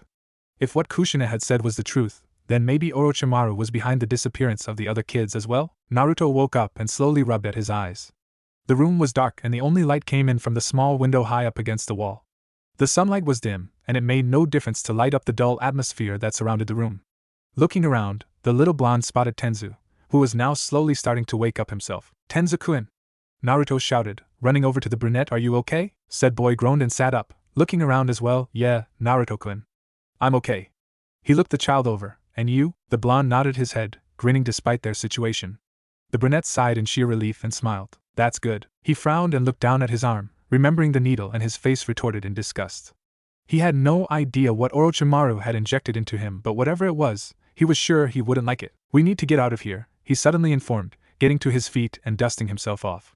He looked down at Naruto and tilted his head slightly. I know you already said you're okay, but do you feel weird in any way? He asked. Naruto frowned, looking at Tenzu in a questioning manner. I'm talking about the stuff Orochimaru poured down your throat. Does it make you feel weird? He clarified. He felt weird himself, and when Naruto shook his head gently, he only sighed. Ah well, I was just wondering. He moved to the door and creaked it open slightly, peering out. The place was quiet and Orochimaru seemed to be out. They could plan their getaway now, but there was a big chance that they'll get caught again. Mommy and Daddy are coming to get us, Naruto said, watching Tenzu. The boy blinked and turned around. Oh, are they now, Naruto-kun? And where did you get such a ridiculous idea? A familiar voice said from behind Tenzu, making him jump. He quickly moved back to where Naruto was standing and stood beside the younger boy, glaring at Orochimaru's figure. The black-haired legendary Sannin laughed, smirking at the frightened state of the two boys in front of him, and he moved forward, making them take a step back. Now what was it that you said about your parents coming to rescue you? He mocked, stopping in front of Naruto, and taking his small round face in his hands. I talked with Mommy, and she is going to tell Daddy that you won't let us leave. She said they are going to kick your ass and take me and Tenzu-kun back. Naruto exclaimed fearlessly, sticking his tongue out at Orochimaru. Orochimaru only chuckled and patted Naruto's head. You shouldn't be using that type of language, he said. He glanced at Tenzu and smiled, putting a tray of food down in front of the two. If you two are hungry, help yourself. He turned his back on them and started heading out. I'll be going now. There's a search party for you going on, Naruto-kun. He smirked and chuckled darkly again, opening the door and stepping out. I don't want to waste any time, now. And with that, he closed the door and was gone. Once the older male was gone, Tenzu turned to Naruto and began wiping his face off. He didn't know when he had become so protective of him. Naruto just frowned and looked at Tenzu, who shrugged innocently. What? I don't like that pedo touching you, he stated, and earned another frown from the blonde. What's a pedo? Naruto asked curiously. Tenzu blinked several times before he suddenly realized again the boy was only 5 years old. Ah, you know a pedos. People like Orochimaru, people that, you know. He frowned. Don't worry about it anyways. Oh okay. Naruto shrugged and then looked down at the tray of food. He was really hungry, and so he squatted down and examined the food more closely. He noticed that it was rice instead of ramen and felt disappointed. He shrugged and took the chopsticks. Taking a small amount of the cooked rice, he brought the chopstick close to his mouth and was just about to eat when, don't eat that, Tenzu shouted. For all we know, it could be poisoned. Naruto instantly dropped the chopsticks and moved away from the food, pouting up at Tenzu. But I'm hungry, he whined. Well, better safe than dead, Tenzu inquired. Let me make sure it's okay to eat. He sighed and looked down at the food. He took the extra chopstick and got a bit of the rice. Swallowing slowly, he placed rice in his mouth and chewed for a few seconds before swallowing. He had become a big brother figure to Naruto over these 3 days, and as a big brother, he was going to make sure his little brother doesn't get poisoned. Naruto just stood there and watched Tenzu. The boy stayed squatted near the food, looking as if he was waiting for something to happen. After waiting quietly for about 2 minutes and nothing seemed to be happening, the brunette smiled at Naruto. I guess it's not poison then. Well, I'm still alive. Tenzu chuckled nervously, and then picked up one of the bowl of rice and handed it over to Naruto, and then took the other one for himself. You can eat it with the soup, Tenzu sighed, nodding down at the bowl of soup still on the tray. Naruto nodded and did just that as they began eating. I still love ramen better, Naruto stated, but didn't complain more as he continued eating along with Tenzu. Are we close? Minato asked anxiously, leaping from tree to tree, Kushina right by his side. The two had decided to go on alone and let the search party continue to search. Yeah, just ahead. A few more meters and we'll be there, Kushina asked, increasing her speed to be level with Minato. Naruto said it was a cave, right?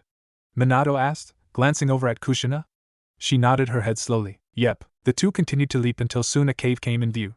Just then, Orochimaru appeared in front of them, looking at them. Orochimaru, Minato whispered dangerously under his breath, his anger rising again as his son's kidnapper stopped in front of them. Minato, Kushina, Orochimaru frowned. I've already scouted the place. Naruto isn't here, I'm sorry, he informed, cursing inwardly. So the little brat wasn't lying after all. But how the hell did he know? Don't try to play dumb with us, Orochimaru, Minato spat out, glaring at the confused, frowning-looking Sannin. Whatever do you mean, Minato? Orochimaru questioned innocently, sounding like he had no idea what Minato was talking about. So they'd finally figured out, huh? Well gee, who would have thought? You know what we're talking about. Kushina cut in. Now where is our son? Where's Naruto? She demanded. A wicked smile crept onto Orochimaru's pale face and he smirked, looking at the duo. I already told you he is not here. In a blink of an eye, Minato was gripping Orochimaru by the collar of his vest and he glared at him, anger oozing out of him.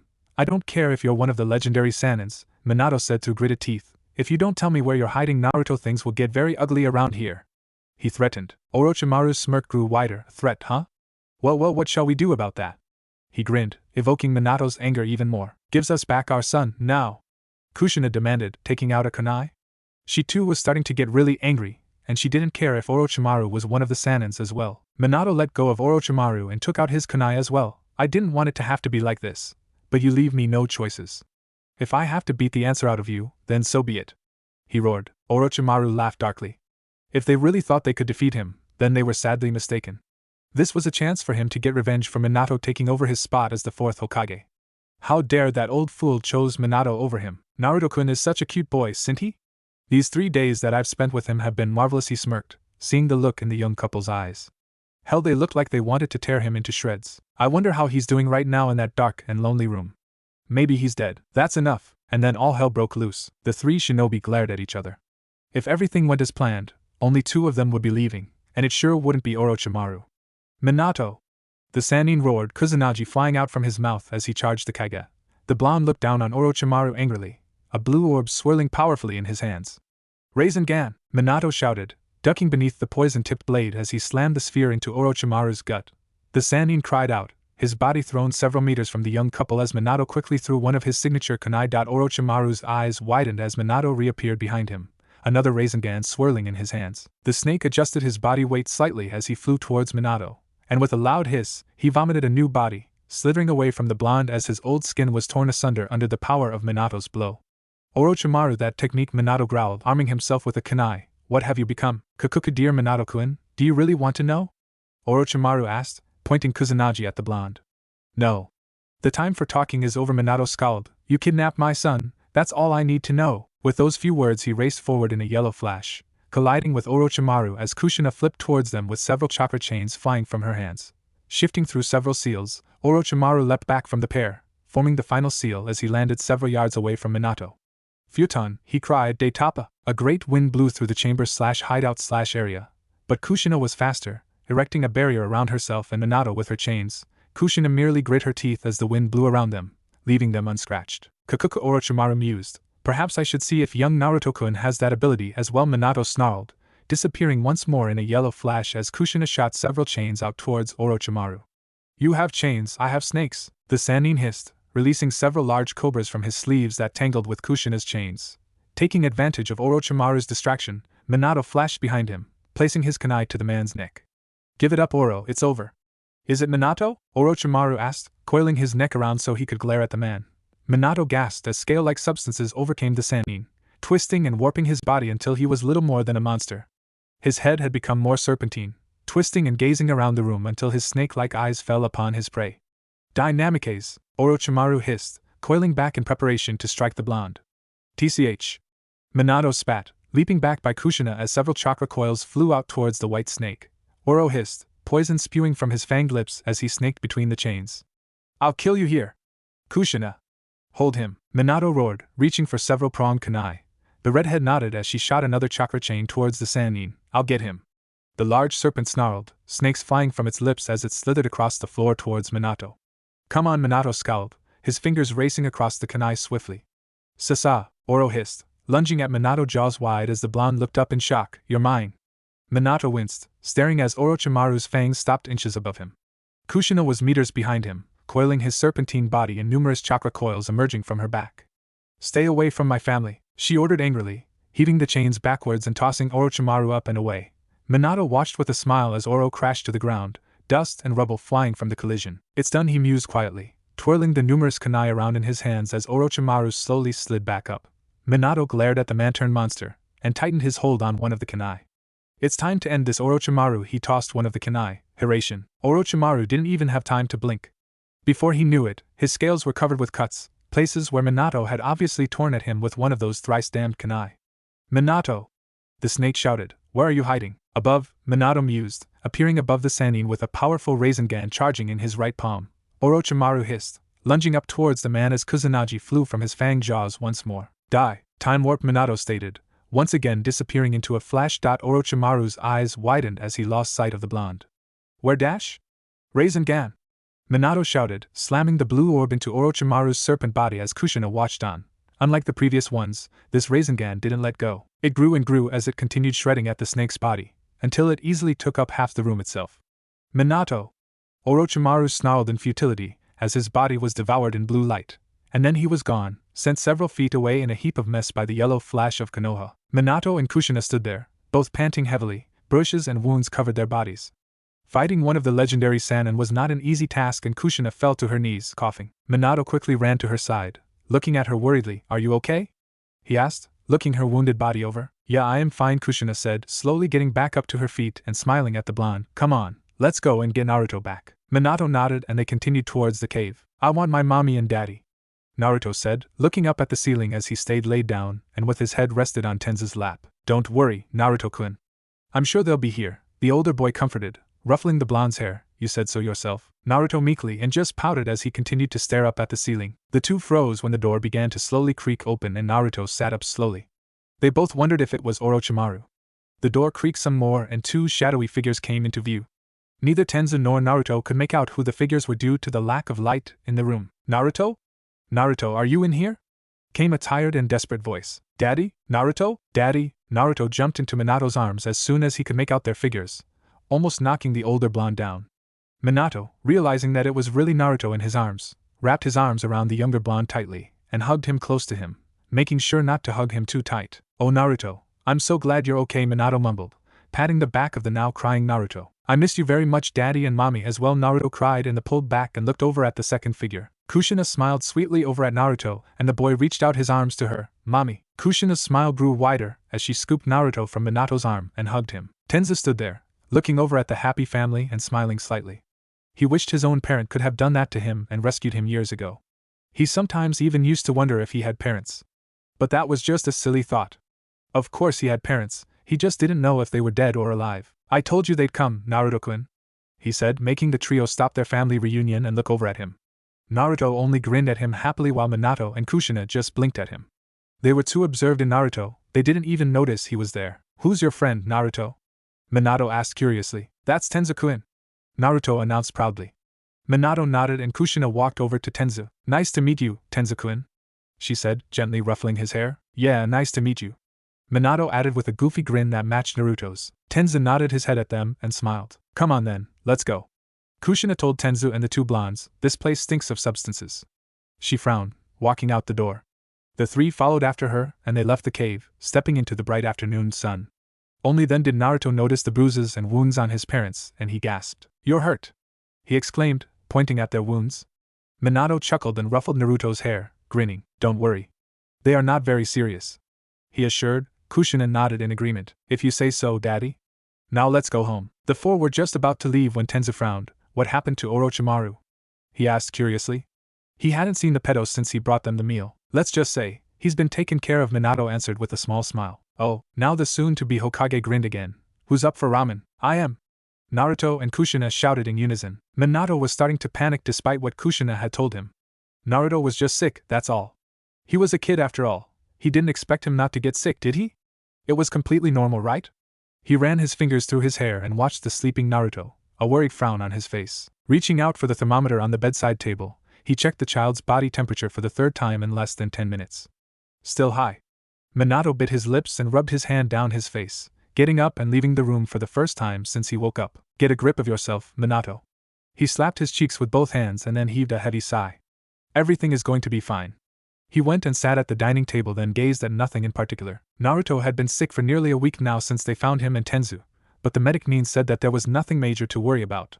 But Minato couldn't help himself. After about an hour of pacing around, checking up on Naruto and then pacing around some more, he called in an Anbu to go and get Kushina. In less than 5 minutes she was at his house. She gave him a hug and then a reassuring smile. "Don't worry too much," she said. "Naruto will come around." Minato just looked at her for a long moment without saying anything. "I guess so." He ran his hand through his hair and his shoulders sagged. Without thinking, he grabbed Kushina's hand and led her to the living room and then sat down with her. The heat radiating from her body caused him to groan and he pulled her closer, nuzzling his face into her neck. "Is there something I'm doing wrong?" The question was mumbled into her neck, his heated breath sending tingles through her body. "There must be something that I must be doing wrong. I've tried everything, but he won't get better. He has lost at least 5 kilos already." Kushina sighed and closed her eyes, placing her hand at the back of his head and then combed her fingers through his hair. She was worried about Naruto as well, more than she let on. Sure, she knew it wasn't something very serious, and she has been telling Minato that, but she had a gut feeling that it wasn't something to brush off easily as well. Orochimaru. The thought came to her mind without her even realizing. She gritted her teeth and her arm tightens around Minato even more. Minato seemed to have noticed her suddenly tense body, and he pulled his head back. Are you okay? You see, Minato paused and just studied her face closely. Kushina lifted her hand and stroked his cheek, smiling at his surprised and slightly curious stare. Relax, she whispered and then slowly moved her hand to the back of his neck. Relax. As Minato brought his face towards hers, she pushed forward the remaining gap and their lips melted together. Her body relaxed into the sweet and tender kiss and Minato wrapped his arms around her waist, pulling her closer. Orochimaru. If that bastard had anything to do with this, he was going to pay. Kushina had heard about his experiments on kids. That creep. She would find his ass. She knew a sick, cunning snake like him wouldn't have died that easily. And then she would put an end to him. The kiss was starting to get heated and passionate, but when someone cleared their throat and alerted them, they broke up. Jiraiya was leaning against the door frame, his arms folded and a smug smirk on his face. He looked between the two. Minato looked completely flushed. Sorry for interrupting, he said and walked in. He didn't look sorry at all, but his voice was serious. He glanced around the room. So how is Naruto coming along? Minato stood up and smiled at his former sensei. Better than yesterday, he answered. The Toad Sage nodded his head in understanding. Suddenly the bedroom door creaked open and a few seconds later, Naruto snailed his way into the living room. Daddy? He looked dazed and about to pass out. Minato froze. Kushina was quick and before the yellow-clad could react, she Naruto in her arms. Naruto! She kissed his forehead and hugged him tight. Naruto gave her a weak smile and sniffed before sneezing, his eyes and nose red. Minato walked up to them and half smiled, half frowned. You'll be all right soon, son, he assured and then frowned when the child let out another heavy sneeze. You shouldn't be out of bed. Sorry, Daddy. He lowered his head and wrapped his arms around Kushina's neck. Minato shook his head. It's okay. I'll get you something hot to drink and eat. He ruffled Naruto's already messed up hair and walked into the kitchen. Hey kid, Jiraiya said. Said kid turned to look at him and beamed. Pervy Sage?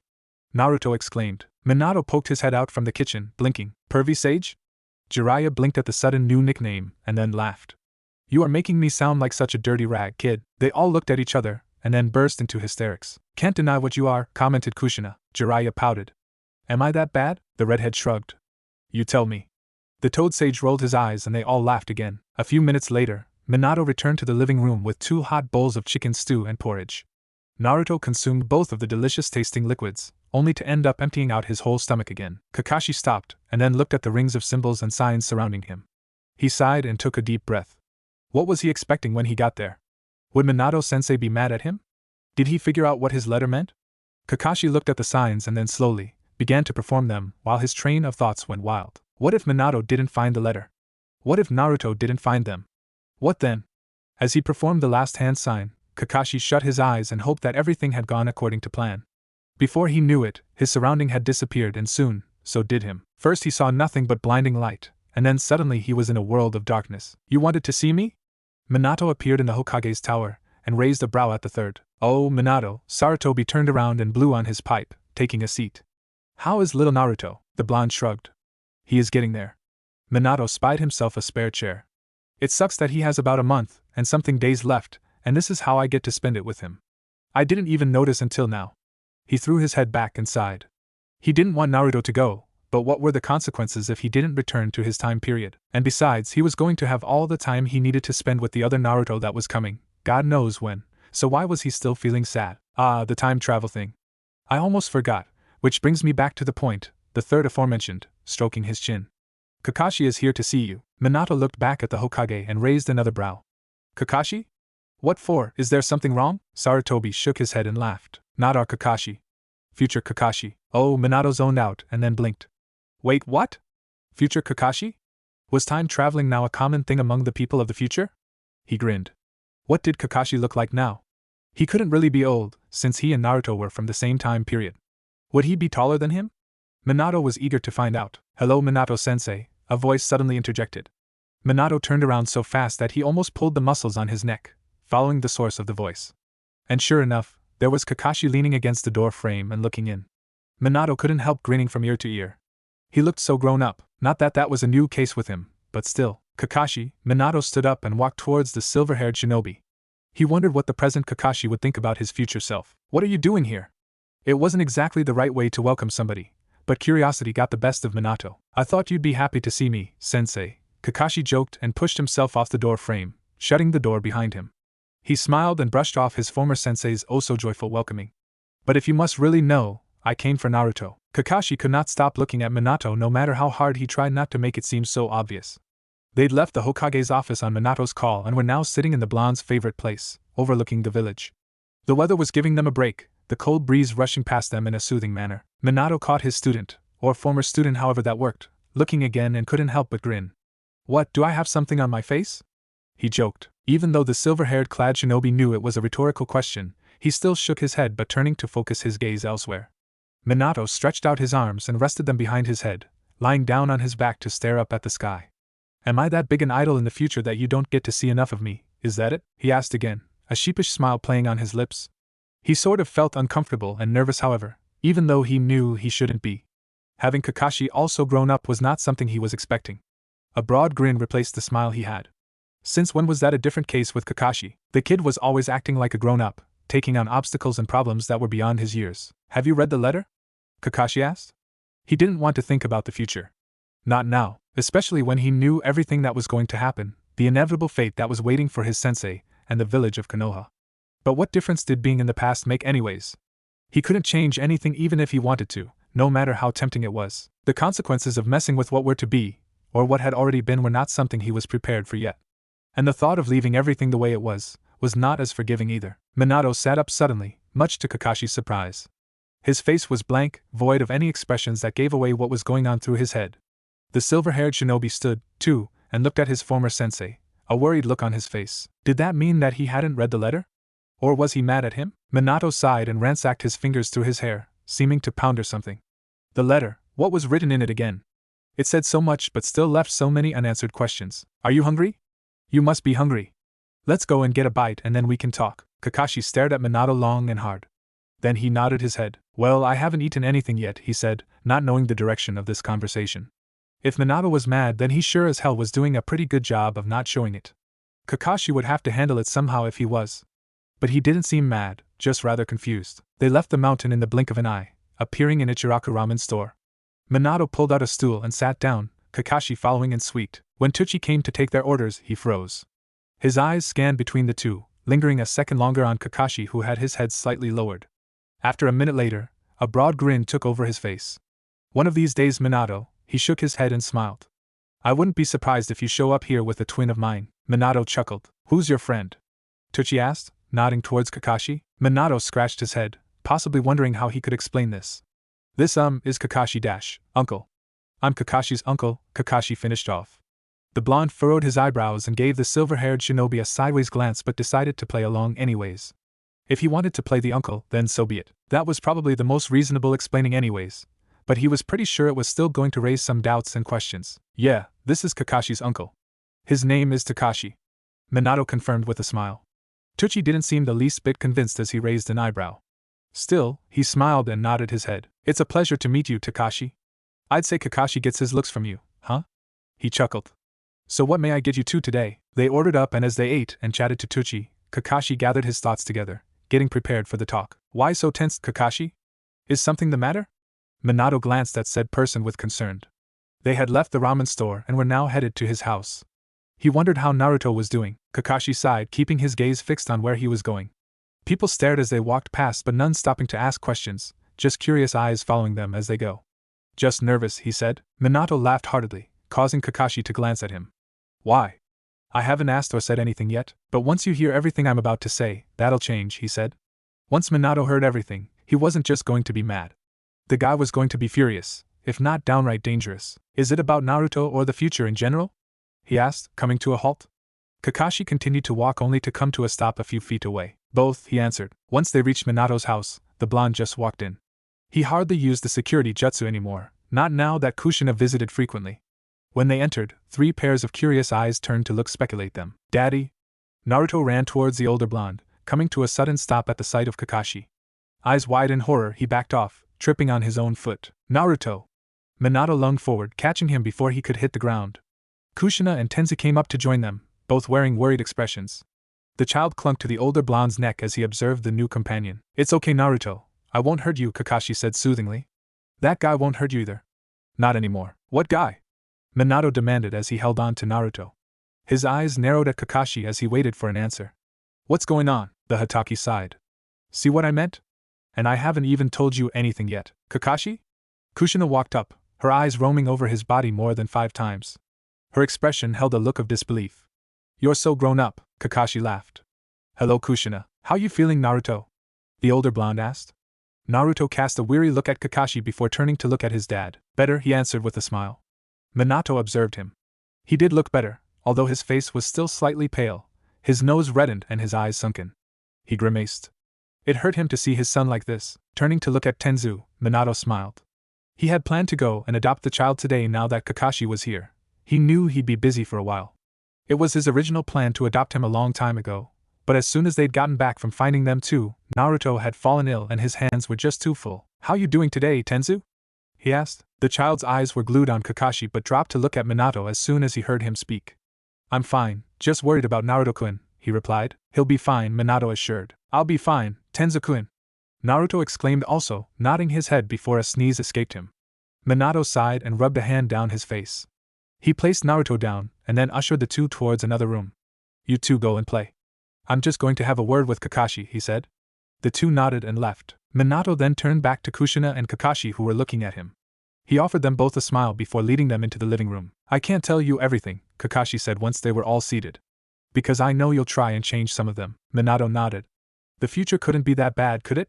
What could be worse than what the letter had already said, about him sealing the 9-tailed demon fox into his own son? He was pretty sure he could handle it, if you say so. But first, I want to know what that guy you were talking about is, and why did he want to hurt Naruto? Kakashi nodded. Fine, but it's a long story and you are not going to like it. And it all started when the Kyuubi attacked. Time traveling was a mistake, Kakashi regretted. What did he expect to happen? That Naruto would get to experience love and that he and his family would live happily ever after? Heck, if it was that easy, Naruto would have been just fine with the way things were. He had gotten used to them anyways. The worst had already happened, or at least, it couldn't get any worse. Maybe this wasn't even about Naruto's happiness to begin with, it was about Kakashi. He thought that maybe, that if Naruto had time traveled and gotten the chance to spend some time with his family, the guilt eating away at the Hokage would ease. But he could not be any further from the truth. In fact, he felt ashamed, terrible, and guilty as hell, the way Kushina and Minato were staring at him right now. He knew that no matter how he unfolded the future to the pair, someone was going to end up hurt.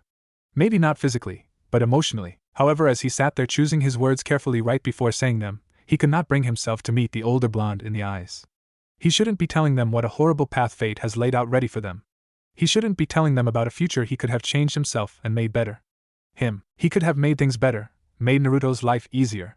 He should have, he had promised, damn it. But did breaking a promise that was not even made yet count? Maybe that was even worse. Now he wasn't making any sense. When Kakashi stopped talking for a second, he was met with silence that seemed to drag on for eternity, making him wish he was anywhere but in the same room as his ex-sensei. He had never seen anyone look so pale and broken and yet so deadly at the same time. He was surprised Minato hadn't exploded yet, yelled at him and then gone and unleashed his fury on the village on you are, all a bunch of traitors frenzy. But no. At the moment, Minato managed to still look calm and collected, something that Kakashi feared even more. He hadn't said much, just beating around the bush and telling Minato the things that would keep him rooted to his seat until Kakashi could get to the worst part. But Kakashi didn't know if he could bring himself to tell them anymore. Worse things had happened to Naruto before, Kakashi explained, the tension in the room seeming as if it was going to suffocate him. He swore to God, if Minato didn't say a word for the next minute or so, he was going to go insane. But this guy, he had gone too far. I was so angry I didn't know what I was doing. He was kicking him around like a rag doll. I lost control and I used my Chidori on him and Naruto saw the whole thing. Minato stiffened, clenching his fist so tightly that his whole arm was turning a sickly pale color. That explains a few things, he said bitterly at last. His mind was trying to register everything that Kakashi had said so far. How he had managed to still be seated in his seat was a surprise even to him. So that explained Naruto's panic attack a few months ago and the state the child had been in when he first encountered him. The thought of anyone laying hands on him, let alone hurting Naruto, made Minato's blood boil. But most importantly, what he wanted to know was where he and Kushina were in all this mess. Where are your parents? I don't have any. Kushina and I, Minato began, taking a hold of Kushina's hand and giving it a light squeeze. It would have been an understatement if he had said that her face was almost as red as her hair. Her anger was fuel for his. What happened to us? Where were we and why didn't we do anything? He wanted to know what Naruto meant when he said he had no parents, and the way Kakashi was shifting in his seat at the moment made him assume the worst instantly. Kakashi gave Minato a fleeting look before casting his eyes elsewhere. Running his hand through his hair, he drew a heavy sigh. Kami, what was he thinking? There was no way Minato was just going to leave everything as they were.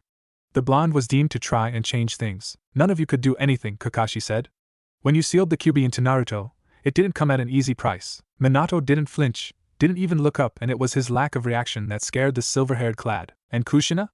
He asked. This time, Kakashi forced himself to look up at Minato and Kushina. They stared back at him expectantly. The sound of coughing and sneezing coming from outside distracted him for a second, giving him time to think of words to answer his ex-sensei. She dies giving birth to Naruto, he stated. Well, what else could he say? It was the truth, the inevitable truth. Minato appeared to have frozen in time all of a sudden. He stared at no one in particular for what seemed like hours until someone nudged him gently. He turned to see Kushina looking at him. Her face softened slightly, and she gave him a small smile. You're breaking my hand, she told him. Minato just stared at her, and before Kushina knew what was going on, he had her pressed against his chest in a tight hug. Kakashi silently watched on as Kushina hugged him back and kissed his forehead. After a while, Minato pulled back, his eyes hazy. He stood from his seat steadily, raking his fingers through his hair. I need to get some fresh air, he announced. Without waiting for a response, he was gone, and all they saw was a yellow flash. You've done it this time, Kakashi. Is Daddy going to be alright? Naruto moved away from the door where he was spying on Kakashi and his parents. He couldn't help but be curious. He didn't know what it was about the silver-haired shinobi that scared him, but he knew that he had to be careful. Naruto had seen him in his dreams before, nightmares actually. He didn't know when he started having nightmares. Maybe it was when he got sick. Maybe it was that thing Orochimaru gave them. What else could it be? Naruto sniffled his nose and turned to look at Tenzu. The kid was sitting on the edge of the bed, tangling his legs back and forth, seeming to be deep in thought. Daddy doesn't look very well. Is he going to be alright? Naruto repeated again, followed by a loud sneeze. Tenzu looked up this time. Of course, Naruto-kun. I'm sure he will be fine, Tenzu said. He hadn't been paying much attention to what the adults were discussing. What did you hear? Naruto shrugged his shoulders and frowned. I don't know. Daddy seemed upset and he just left. I think it was about something that man said, Naruto said, referring to Kakashi. He felt drowsy and his head hurt. He just wanted to go to sleep, but it was as if he could feel something lurking within him and trying to escape. That scared him as he thought about the QB and its fangs, and the way it had looked at him with eyes promising blood. Why did it seem so angry? Naruto felt like crying. Tenzu, seeing the pained look on the young blonde's face, jumped to his feet and was by his side in an instant. Are you okay? He panicked. Naruto nodded his head but looked unsure. He didn't feel okay, and he wasn't sure what was really wrong with him. Tenzu's eyes quickly darted around, wondering what he should do. I want to go to sleep, Naruto groaned out. But you just got out of bed. Tenzu replied, giving the child a concerned look. Can I go back to bed again? Naruto challenged. Not knowing what to do, Tenzu sighed and shrugged his shoulders. Well, sure. But you have to take your medicine first, Tenzu replied. To that, Naruto groaned and threw his figure onto the bed, looking more skinny than he did a few weeks ago. But I don't want to, though. Naruto thought of that substance that Orochimaru fed them and grimaced. I'm sorry, Naruto-kun, but that is the only way you are going to get better, came a voice from the door. The two turned to look at Kushina, who gave them both a grim smile. Mommy! Naruto, forgetting his sickness, hopped out of bed and ran to the redhead. She scooped him up into her arm and kissed his forehead. Fine, Naruto said, giving in. I'll drink the medicine. Meanwhile, Tenzu was once again staring off into the distance, his mind deep in thought. He hadn't told anyone yet, but since Naruto got sick, he started to feel weird too. Not sick as in the same conditions as the blonde, but sick in a way that he didn't understand. He knew that something was happening to him. It wasn't hard finding Minato when he took off. When Kakashi decided to go after him, not bothering to think about the possible risks, he found him easily. Minato was standing on top of the mountains, overlooking the village.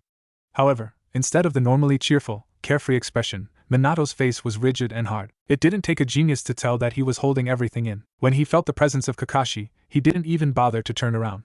Moments passed and the two just stood there, not saying anything. Kakashi could feel the pressure of the silence built up until he thought it was going to explode into a physical form. But then Minato spoke. You know I can't leave everything the way it is, he said, his voice sounding even more distant than his actual presence. Kakashi sighed. This whole thing really was all just a big mistake. I knew this would happen, Kakashi stressed. Minato whipped around to face him. The look on his face caused Kakashi to mentally shrink back in fear. Well, what do you expect me to do, Kakashi? After all you have just told me, do you really think I would just sit down and watch my world and life get destroyed? Minato was rambling, and it was obvious that he was furious. Minato, I'm sorry. Sorry isn't going to change much, Kakashi. I have to do something. I can't lose her, Minato cut in, trailing off. Kakashi sighed once again. He didn't know what to say or do. If Minato did really go through and change the past, what would happen to the future? Maybe this was doing more harm than good. What are you going to do? Kakashi asked. Minato didn't bother answering as he just turned and stared off into the distance once again. You look like your cat just died. I don't have a cat. A dog then? Minato sighed and turned to look at his ex-sensei. He must look like a complete mess, the way his hair was sticking everywhere and the dark circles under his eyes. Really handsome, he must have looked. That reminded him of the 3 days he had gone without sleep when Naruto was missing. It was as if he was going through the whole thing again, only this time, what he was thinking about could possibly make him go insane. Damn Kakashi! It would have been better had he not known anything at all. I'm just having a bad day, Minato said, choosing to ignore Jiraiya's sarcastic remarks. Of course he knew that he had no pets whatsoever. That's a bit of an understatement, don't you think? Jiraiya moved and took a seat next to the older blonde. This time, Minato had chosen to find peace at the top of a tree, sitting on a large trunk and dangling his legs aimlessly. To be honest, I don't know what I think anymore, Minato confessed. Since his talk with Kakashi the other day, he hadn't been able to sleep. Who would, just having learned about their future? It wasn't as exciting as he had always dreamed it to be, him and Kushina living peacefully in a big mansion with 2 lovely children and growing old to be grandparents. But no. Instead, he was going to die before even reaching his 40s, and what's worse was that he loses Kushina and seals a demon into his own son. Who could sleep after that? He wouldn't be surprised if he suddenly developed a case of insomnia. Besides him, Jiraiya let out a sigh. What did Kakashi have to say? He asked. Minato shrugged his shoulders. Everything that I probably didn't need to hear, he replied. Of course. Jiraiya nodded his head. And how did you handle this information? Minato almost snorted. You see me now, don't you? Even though it was a rhetorical question, the Toad Sage still turned around to give the blonde a once-over. For the first time, the student he taught and grown to love was not there. Minato was broken. I see a lot of things, Minato, Jiraiya commented. And you going off and doing something stupid is not one of them. Minato stiffened and sucked in a heavy breath. Was that what he thought? Off in the distance, the citizens of Konoha were peacefully going on about their daily lives. Something in his stomach tightened as he thought about how easily most of them would turn their backs on him. What's so stupid about trying to protect the people you love? Minato challenged. And how do you plan to do that exactly? Jiraiya remarked. I'll find a way, believe it dash. Yeah well, I'm not believing anything right now, Minato. It's obvious that you are not thinking straight. Jiraiya cut in, much to the blonde's surprise. Minato went quiet. He didn't say anything for what seemed like an eternity, and then he spoke. You don't understand, sensei. His voice was low and different. Something had changed. Actually, I do. You're hurt and confused and probably shocked. That's understandable. That's normal, expressing your feelings. But I want to do more than just express my feelings. I want to punch a wall, a tree, a bloody person. I want to change something. I just can't. Would you stop for a minute? Listen to yourself, Minato. Bloody listen to yourself. Are you even thinking? Goddammit, are you thinking? Jiraiya's tone made Minato shrink back in fear. He had never seen him so serious in his life. Minato stared off into the distance again. Something felt heavy in his throat, and he swallowed to moist his dry mouth. He was trying to breathe in and out. Slowly. Easy. The air was thick with tension. His head hurt. Everything in his damn body hurt. Minato, listen, Jiraiya was speaking again, his tone somewhat softer, but the blonde wasn't listening. He had tuned everything out. There had to be something he could do, couldn't it? And then it hit him like a ton of bricks. The Kyuubi. Kakashi sighed deeply. He was stuck for what to do. What exactly did he get himself into? What he thought would have been the best idea for redemption was turning into one of his biggest regrets. He cringed, remembering the way Minato had looked at him. He made his ex-sensei cry. What sort of man was he, going around and making people cry? Especially Minato, the man who usually had nothing but the happiness of the entire world. The man whose grin could turn a frown upside down. Kakashi felt deeply ashamed and hurt. He was very hurt. The way Minato had looked at him, he knew that his ex-sensei secretly blamed him, and he had all the right to, even though he hadn't told him everything. Right now, it was probably for the best. Minato was understandable, but if he told him everything that the villagers did to Naruto, he would surely go after their heads. Kakashi clenched his fist, thinking of that time a man had set out to hurt Naruto. The look on the man's face. He was grinning. Grinning, for God's sake, what kind of sick bastard would grin while they deliberately set out to hurt an innocent, defenseless child? A person who didn't value their life, of course. Kakashi walked slowly through the village of Konoha. Everyone subtly watched him go, curious as to who the silver-haired shinobi was. He heard mumbled whispers and shy giggles as he walked past. If he didn't have so much going on in his mind, he would have stopped and said hello, maybe even get to know them better. But he couldn't even have the pleasure of his Ika books anymore. Well, not at the moment anyways. Maybe he should just take Naruto back. Kidnap the child and return him to the past, to save them all this trouble. He could make them forget, all of them if he had to. How hard would it be to kidnap Naruto? Kakashi wanted to slap himself. The child was sick, damn it. Was he out of his mind? And if he ever kidnapped Naruto, that would be the death of him surely. Kakashi wandered into his old training field. It was a nice day, the sun shining bright and the birds chirping. If only he could be as free as those birds and as bright as the sun. He laid down on the grass and allowed himself to try and relax. Worrying wasn't going to change anything, and saying sorry simply wasn't good enough, like Minato said. He stretched his legs and placed his hands behind his head, staring up at the blue sky. It reminded him of Naruto's eyes. The Hokage kept staring up at the sky at nothing in particular until his eyes closed, and his mind wandered off. Flashback. Well, if it isn't the demon. The man took a step forward, his lips carved into a wicked grin. Naruto moved back, trying to stop his body from shaking and the fear from taking over. The man regarded him as if he was a piece of meat, something that needed to be butchered into 1,000 pieces. Taking a casual stroll around the village, huh? Tell me, little demon, are you looking for what else you can destroy? Is that it? Is that why you are out here? Naruto shook his head as the tears started streaming down his face, unable to control them anymore. He didn't do anything wrong. He didn't. What did this man want from him? Why couldn't he leave him alone? Naruto wasn't causing anyone any problems. He was trying to be a good boy, and he was going to be a good boy. The man sneered and looked at him with the outermost disgust. He was dressed in dirty clothes and his body was smeared with dirt. When he got closer, Naruto could smell that he hadn't had a shower in a while. What's wrong, little demon? The man teased. He picked up a stick from the ground and when he poked the young blonde with it, Naruto flinched. He was getting to get the beatings for sure. But as long as the man beat him and nothing else, he would be happy. Can't you speak, or are you just being rude? Are you a rude monster? Naruto opened his mouth to quickly answer him. No, I am sorry. I'll go back inside. Please don't hurt me, he stammered, more tears streaming down his face. He was scared, more than scared. He wanted his daddy. Where was his daddy? Did he even have one? Of course I'm not going to hurt you, kid, the man laughed, and Naruto backed away some more until he was pressed against the wall. I'm not a monster. Only monsters hurt people. And I think you're a rude monster. Rude monsters must be punished. Naruto nodded his head. Maybe if he agreed with the man, he wouldn't hurt him too much. But all he wanted to do was go home. If the man let him go home, he would lock himself inside and not come out again. He would promise to leave them all alone and not cause any trouble. That's a good little boy. The man laughed, scaring him some more. He poked Naruto's stomach with the stick, harder this time, and Naruto flinched. It hurt, but he could handle it. Then the man brought the stick up and hit it over his head. Naruto fell to the ground and curled himself up into a ball as he began to sob, and the man continued to beat him, saying horrible things like, "You deserve to die.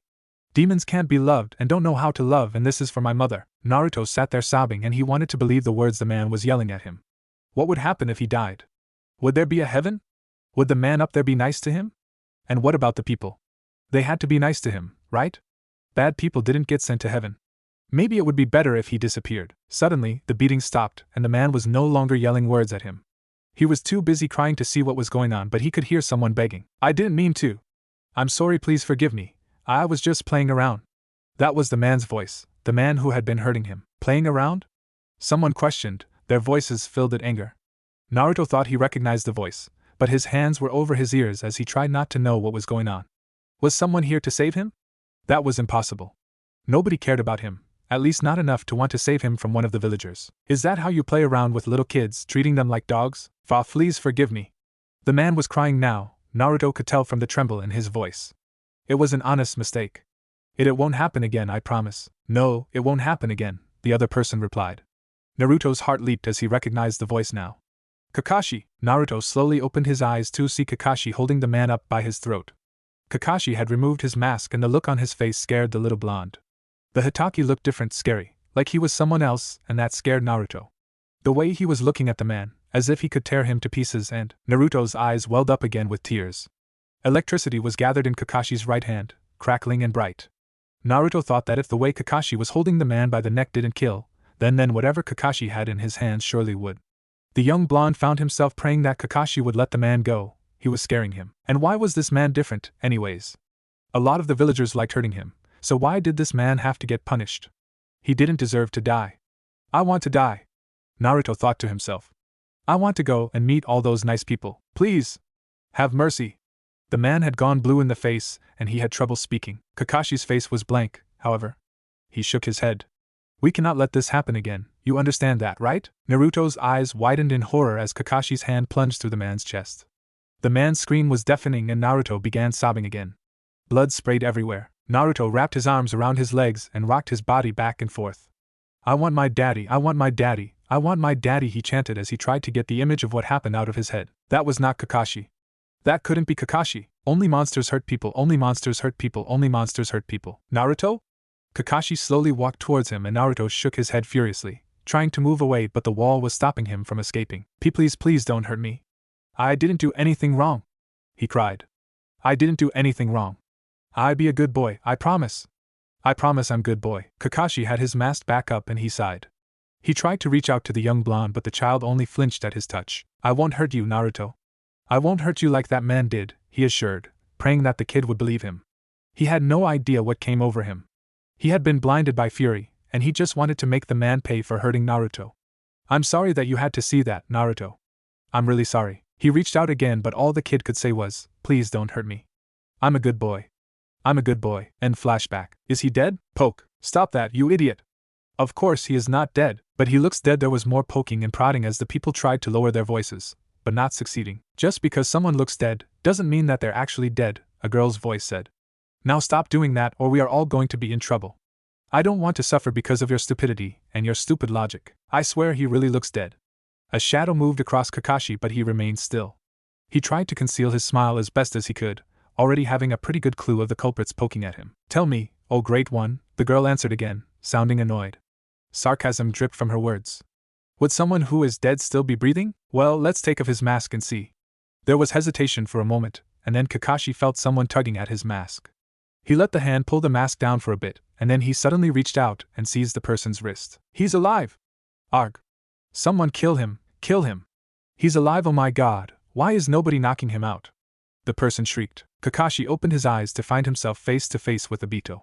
The child's eyes were wide and he looked terrified, as if the thought of Kakashi being alive was too shocking. The older Hokage looked at the Uchiha for a while before he let go of his wrist, to which the raven-haired student quickly dashed away. Then Kakashi surveyed his partners in crime. Rin looked like she was going to die from embarrassment, and she lowered her eyes when Kakashi looked over at him. And then his eyes traveled until they landed on the last member of the team himself. The young Hokage looked like he wanted to be anywhere but at the training field. He held the older Kakashi's eyes for a second longer than the rest, and then he looked away. You moron! Rin hissed under her breath as she bonged Obito in the head, and the Uchiha cried out. Ouch! That was a stupid move, she scolded while he rubbed his aching head. She hit like her fist was made of iron. Rin then turned to the older silver-haired man and offered him an apologetic smile. I'm really sorry about our friend here, she said. He's missing a few brain cells, so don't mind him. We believed he was dropped on his head as a kid. Hey, Kakashi nodded, but he couldn't take his eyes off Obito. His heart swelled with sadness as he watched the Uchiha. Who are you?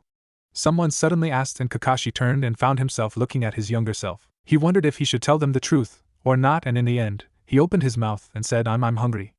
Anyone up for Ichiraku? They all looked at him and blinked. All except Obito, who was grinning. Free food. I want to know if there is a way to extract the QB from a host. Sarutobi was seated at his desk, signing away at some paperwork. He stopped and placed his pen down before looking up at the blonde who had just burst into his offices, the words practically spilling out of his lips before he had even fully entered. The third frowned as he observed Minato. The man looked a right mess. He could only guess that Kakashi somehow had something to do with it. Time travelers from the future were never bearers of good news, and there was no exception to Kakashi. Of course, he always knew this wasn't going to end well from the very start, when Minato had visited him with Naruto that first time. But a time travel jutsu? Since when did those ever work out in the favor of the receipt?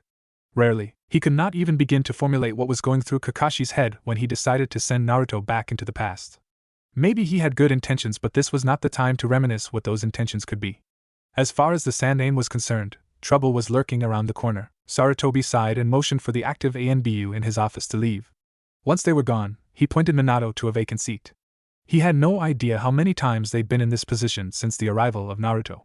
And as always, Minato never ceased to surprise him with his demands. Naruto isn't getting better, is he? Sarutobi already knew the answer to his own question. It had been almost 2 months since the kid got ill.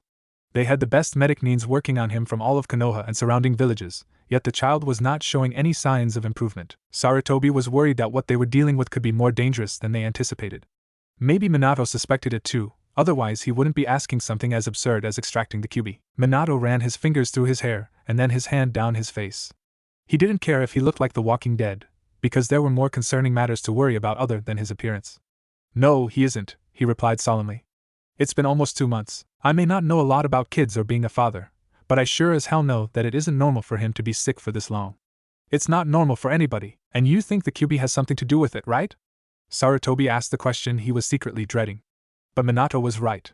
It wasn't normal for anybody to be so sick for so long, especially when they had the best treatment in the world. Yes, I do, Minato replied, not hesitating. His hands clenched on his lap as another thought suddenly resurfaced in his mind, and he gritted his teeth to stop the anger from exploding out, although he was certain his face portrayed all the dangerous emotions he was feeling. Naruto also mentioned something when we rescued them. He said that Orochimaru forced them to drink some stuff. Minato paused. Just the thought of that bastard's name was enough to fuel his body with unfathomable animosity and regret.